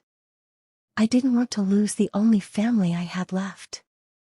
Connor is my brother and I love him. I'll always love him. But loving someone doesn't mean enabling them. It doesn't mean supporting them even when they're destroying themselves. Sometimes, loving someone means loving them enough to walk away. If I have to make a choice between family and forever, I choose forever. I choose Andreas. I pull into the driveway and park. My hands shake as I kill the engine. And climb out. It feels like a lifetime since I left here. Part of me feels guilty for cutting off all contact with Connor like I did, but I think I needed to do it. Had I not, he would have badgered me into coming home and I probably would have let him. He's my brother. I hate fighting with him. Part of me will always feel like I owe him because he raised me. But I don't owe him my peace of mind. I don't owe him my future and my happiness. I can't spend the rest of my life trying to straighten his out for him. I push my car door closed and jog up the steps to the front door, and then I hesitate. Should I knock? Use my key? I'm not sure. This isn't my home anymore. It hasn't felt like home to me in a very long time. Before I can figure out if I should knock or just go in, Connor pulls open the door. His green eyes run over me. Relief blooms in their depths before he quickly masks it. Catriona, he growls, blocking the door with his body. He looks tired. His eyes are bruised beneath as if he hasn't been sleeping much. His jaw is scruffy where he hasn't shaved, his hair mussed. His black t-shirt is fresh and clean, but his jeans have a hole in the knee and grease down one leg. Hi, I whisper, fidgeting nervously. Why are you here? Okay, wow. That's not exactly the reaction I was expecting from him. I came to talk, I say, frowning. He seems so hostile. Like I did something wrong. He stares at me for a long moment, the silence between us tense and strained, his gaze unwavering. Your note said it all, Catriona. We don't need to rehash the shit now. I gape at him. Do you even care where I've been for the last week and a half, Connor? You said you were with a friend. He shrugs. I open my mouth and then snap it closed, my temper rising. What is wrong with him? Where is my brother, the one who told DHS that they'd have to call the National Guard to separate us because he wasn't going to let them take me from him no matter what? The one who went to court and fought to keep me because I was his family and I belonged with him, not with some stranger I didn't know? Where's the guy who used to sit in my room when I had nightmares and came home with 8 different kinds of feminine pads when I had my first period because he panicked and didn't know what to buy? The guy standing before me isn't that one. Because that guy would never have let me leave for a week without knowing where I was and who I was with. He would have lost his dang mind trying to find me. This guy, this one isn't one I want to know. You're a liar, Connor Grady, I say, seething in fury. And maybe a little bit of sadness too. My whole life you told me that I could always count on you, but that was a lie. The only person who can count on you is you. You're a selfish bully and a criminal. You lie and cheat and steal and hurt people, and you do it because you like to do it. You're not a good person. He stares at me, not saying anything. Not reacting at all. You lied about the silver spoon MC too, I shout at him, waving my hands like a crazy person. I don't even care if the few neighbors left on the block hear me. I don't care if the whole stupid town hears me. They aren't bad people. Andreas Romano is a better man than you'll ever be, Connor Grady. And just so you know, I'm marrying him. I glare at him, defiant and ferociously angry, just daring him to insult the man I love. I've been living with him all week. Not that you care. His jaw ticks, but he still doesn't say anything. I know that you and the Vipers are planning to target their families. Do it and I'll tell them everything I know about the Vipers, I growl the warning, meaning every word. Andreas might not ask it of me, but I made my choice. To protect him and the people he loves, I'll spill all the Vipers' secrets. You may think you kept me in the dark all this time, but you're wrong. I know a lot more than you think I do. Connor eyes me for a minute. You'd choose him over your own family? I chose the family who chose me, I snap, glaring at him. You chose the Vipers, Connor. Andreas chose me. Every single damn day since I met him, he's chosen me. Connor opens his mouth to respond, but the roar of bikes in the distance silences him. He whips his head toward the end of the street and then looks back at me, something almost like panic in his gaze. You need to leave before they find you here, he growls. I don't care about the stupid Vipers. I cry, throwing my hands up. I do, he snaps. Leave, Catriona. Now. There's no reasoning with him, not when he doesn't want to see reason. He's made his choice, and I've made mine. My shoulders slump, the fight draining out of me. Go to hell, Connor Alaric Grady, I say, tears filling my eyes.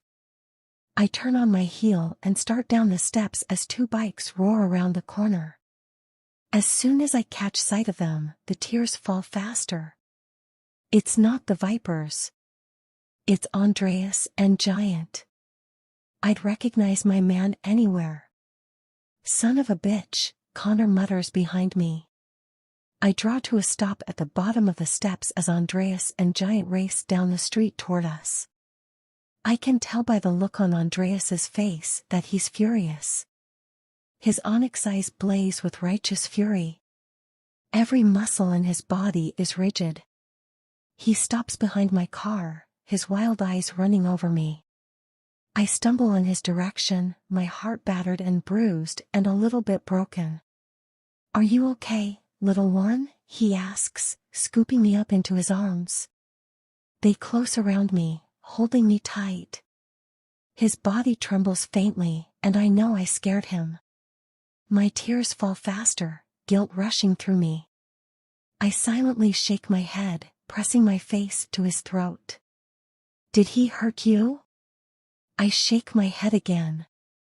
Andreas relaxes slightly, a little of the tension draining from him. Let's get you home, Rabbit, he murmurs in my ear. Is there anything left here that you want to take? Nothing, I whisper. Everything I need, I already have. Good. We're leaving your car, he says. You're riding with me. I'm not letting you out of my sight again. He squeezes me in a hug and then presses his lips to my crown before tipping my head back. His eyes run over my face, his expression soft, full of worry. His thumbs run under my eyes, collecting my ears. Be strong for me, little one. Just until we're home. I take a deep breath, trying to get my emotions under control. He won't put me on the back of his bike until I do. No one protects me like Andreas. No one loves me like him. Choosing him wasn't a question. It wasn't a decision I had to make. I'll always choose him. Romano. Connor shouts as he helps settle me onto the back of his bike and slips a helmet onto my head. Get her the fuck out of here and don't let her come back. Grady! Giant shouts back, lifting his middle fingers high in the sky. You can't have her back, you ugly motherfucker. She's ours now. Even though I feel like bawling, I leave my brother's house for the last time with a smile on my face. I'm so mad at you right now, Andreas whispers an hour later, trailing his hands up and down my arms as we cuddle in his giant bathtub. I'm seated in front of him, his body wrapped around me. He carried me up here as soon as we got home. He barely had the bike parked and I was crawled into his lap, sobbing. I'm not sorry, I say, leaning back against his chest. I tilt my head to the side, running my lips along the side of his jaw. I had to try, Andreas. If there was even a chance that he'd listen to me, I had to take it. You told him about us, he says, tilting my head further back with his hand against my throat. His onyx eyes flicker across my face, searching. Of course I told him about you. I love you. Pride flares in his eyes, darkening them. What did he say? Nothing. I frown at the reminder. He didn't react at all. It was weird, Andreas. How so? The only time he showed any emotion at all was when he heard the bikes and thought it was the MC. He panicked at the thought of them finding me there. The rest of the time he was just a robot. I shrug helplessly, not sure how to explain. It's like he wasn't my brother at all. I'm sorry, little one. Andreas dips his head, running his lips across my forehead. I don't know what's going through his head or how he feels, but I do know what it's like to be a man who loves you beyond all reason, Catriona. He's losing you, and even if he doesn't want to admit it, deep down, he knows that's his fault. That has to hurt like hell. It'd fucking destroy me, Rabbit. Maybe this is his way of getting through it. Maybe. I sigh sadly. I wish it didn't have to be this way. I know you do. He cuddles me closer, wrapping me all up in him. Maybe someday it won't have to be. But for right now, you have to take care of you, little one. You have to let me take care of you. Once the dust clears, we'll sort out the rest. Promise? I promise, he whispers. I turn around on his lap, sending water sloshing over the sides of the tub. He eyes me through slit lids as I straddle his hips, his hands settling around my waist. His hair is damp, sticking up all over the place. Somehow, it makes him look even more beautiful than ever. What are you doing? He asks. Well, I say, leaning forward to wrap my arms around his neck. My hands play through the hair at the nape of his neck and then down the muscles of his shoulders and upper back. God, he's so strong. So fierce. I've been thinking. Yeah. A hint of a smile crosses his face. What have you been thinking about, Rabbit? Your perfect moments, I say. Oh. One brow arches. I'd like to add another one. He grins, his eyes heating. What does this one entail? I peep at him through my lashes, smiling shyly. I don't answer him though, not right away, at least. Instead, I lean forward and kiss his cheek and then his jaw. His throat and then his chest.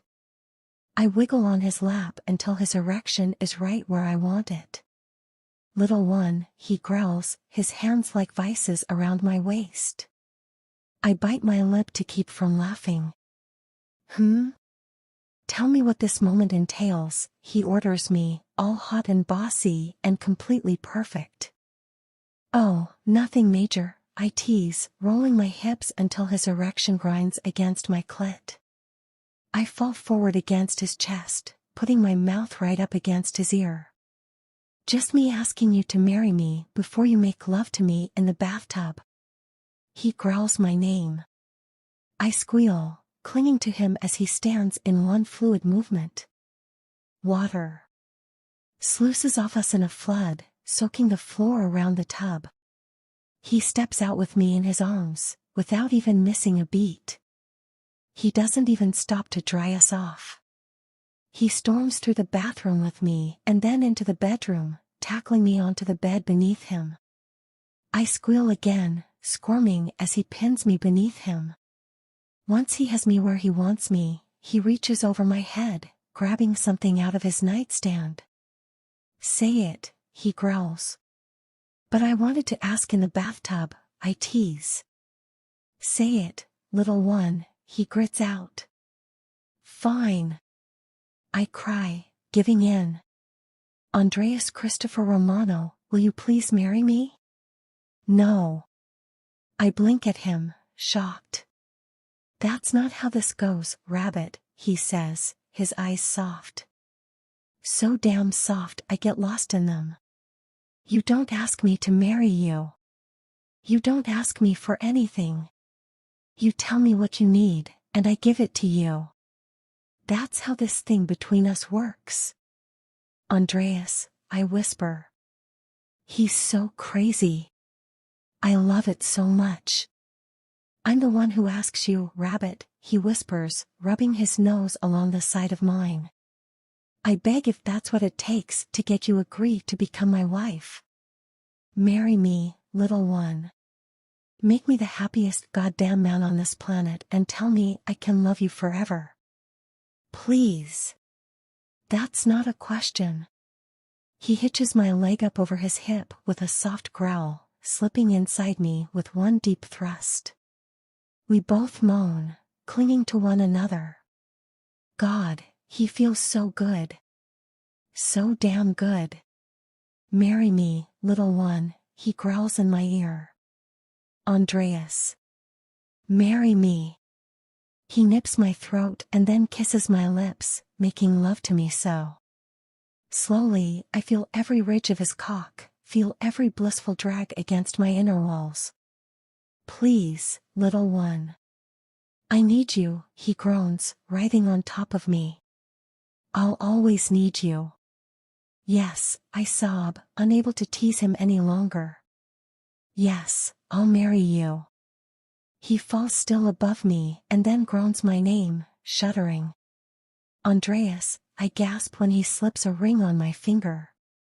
You said you had to have a ring to marry me, little one, he murmurs, bringing my hand up to his lips to kiss the solitaire princess-cut diamond. The pride and devotion in his eyes sear me all the way to my bones and send me flying.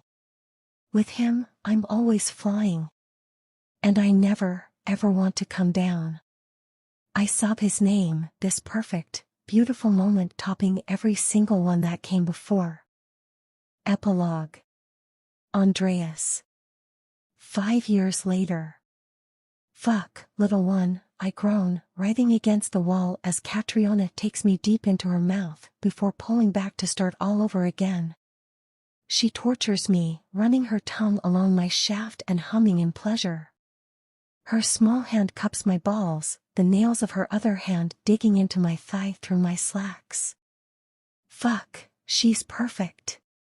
Somehow, she gets even better at this every fucking time she does it. After 5 years, she still manages to blow my mind every time she gets her hands or her mouth on me. My little rabbit is insatiable. There aren't many days when she isn't a horny little thing. Even now, she's dying to fuck. She just had our baby girl a month ago and hasn't been cleared for sex, but she's got her hand down my pants at every available opportunity.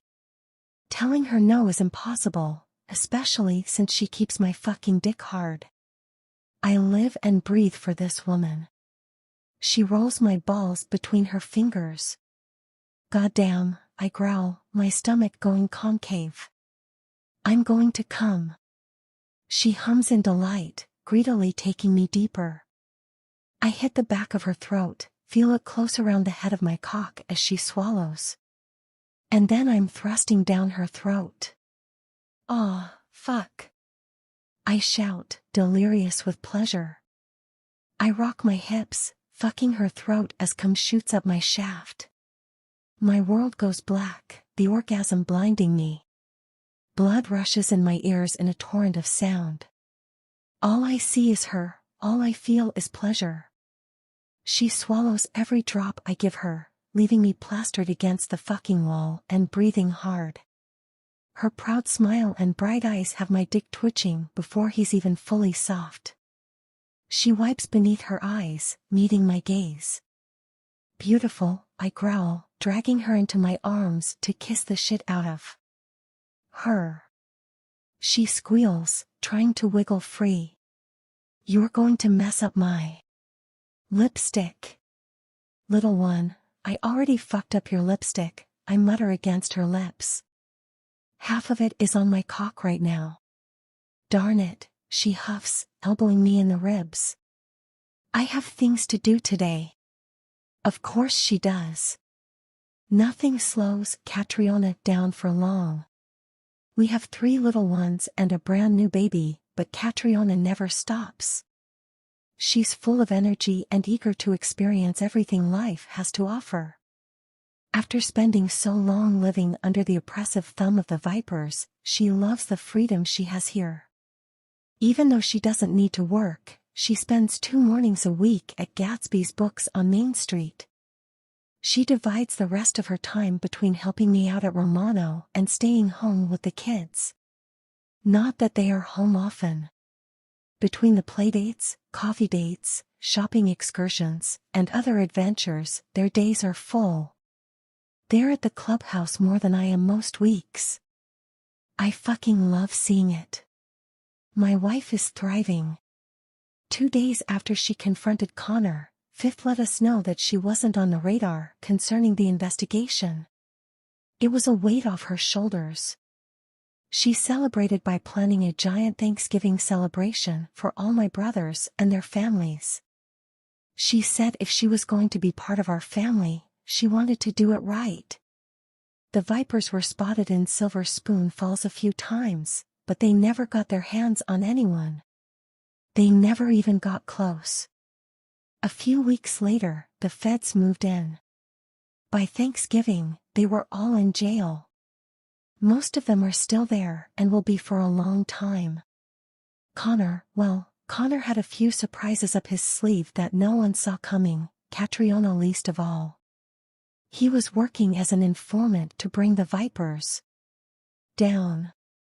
He had been since they started trafficking drugs for the savages. When Catriona left, he knew it was the best thing for her.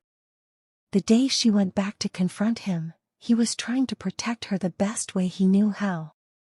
Things aren't always what they seem, and people have a way of surprising you.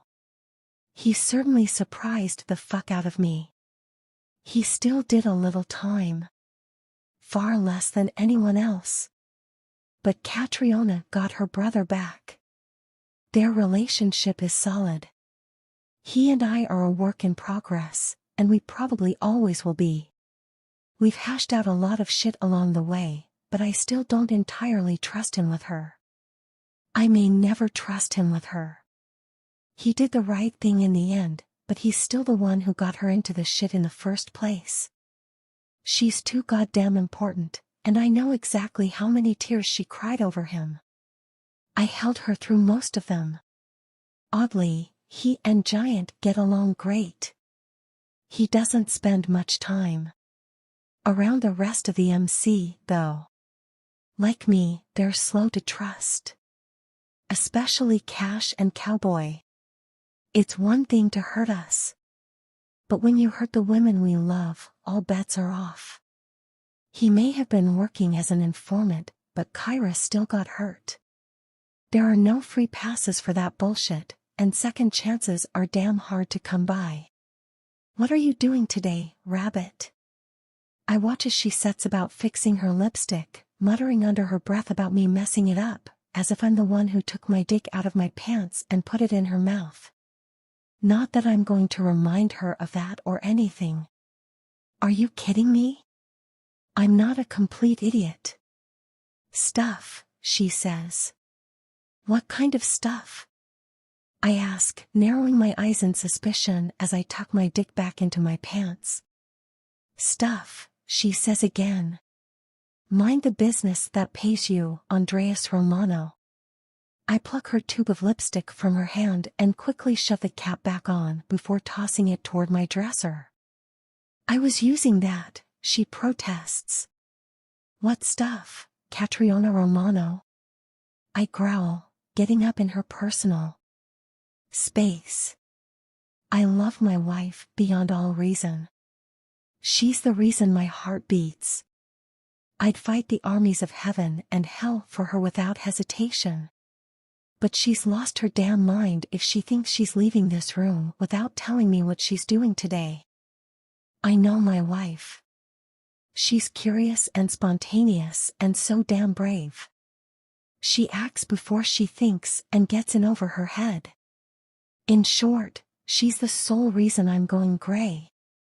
There's not a chance in hell she's leaving this room without fessing up. I'm taking dirty pictures on your motorcycle, she cries. I blink at her, not sure I heard her correctly. My dick definitely hurt her. He's rock hard, thinking about her in nothing but sexy lingerie on the back of my bike. Fuck. Maybe I don't need to work today. I hired a photographer and everything, she says, pouting at me. It was supposed to be a surprise for our anniversary. Is the photographer a man or a woman? I demand. Does it matter? I narrow my eyes on her. You're so ridiculous, she huffs. I hired a woman, caveman. Maybe I should stay home with the kids today, I mutter, pulling her into my arms. I don't feel well. I could have the flu. Catriona throws her head back and laughs loudly. I love you, but you have to leave our house, Andreas. Autumn is coming to watch the kids. Autumn and her family live in Silver Spoon Falls full-time now and have for the last 5 years. She had her own journey to take, but it ended with her here. Thank fucking God. My family is home and doing better than ever. My father's ghost no longer haunts us. We've finally put him to rest, picked up the pieces, and moved on. I should stay here. I tip my head down to kiss her. You might need my help, little one. My bike is big and heavy. What if you want to pose outside in the sunlight? I'll need to move it for you.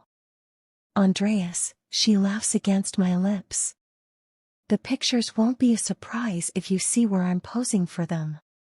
Little one, you'll be half naked on my motorcycle, I growl, lifting her into my arms. I'll be hard as a fucking rock and praising God every damn time I see them, surprise or not. I'm staying here. I need this memory to add to my collection. You mean your spank bank, she snorts. No, the pictures are for the spank bank, I correct, nibbling on her lips. The memory of you wanting to give me something so fucking perfect is for the collection, rabbit. Andreas. She softens in my arms, going pliant, and I know she's done telling me no. When she says my name that like, she usually is. Collecting new memories of her may be my favorite thing, but making them with me is hers. In that way, we're perfectly matched. In all the ways that matter, we usually are. I love you, she whispers. I love you too, little one. I always will. I know. She smiles at me, those bright eyes full of happiness. And then she laughs quietly and squirms in my arms. Now put me down, you big jerk. I have to get ready. Nah, I think I'll keep you, I growl playfully, stomping toward our bed. She squeals in protest, but she doesn't fight very hard to get free. Not even when I pin her beneath me to kiss her breathless. Instead, she clings like she always does. Like she's never going to let me go.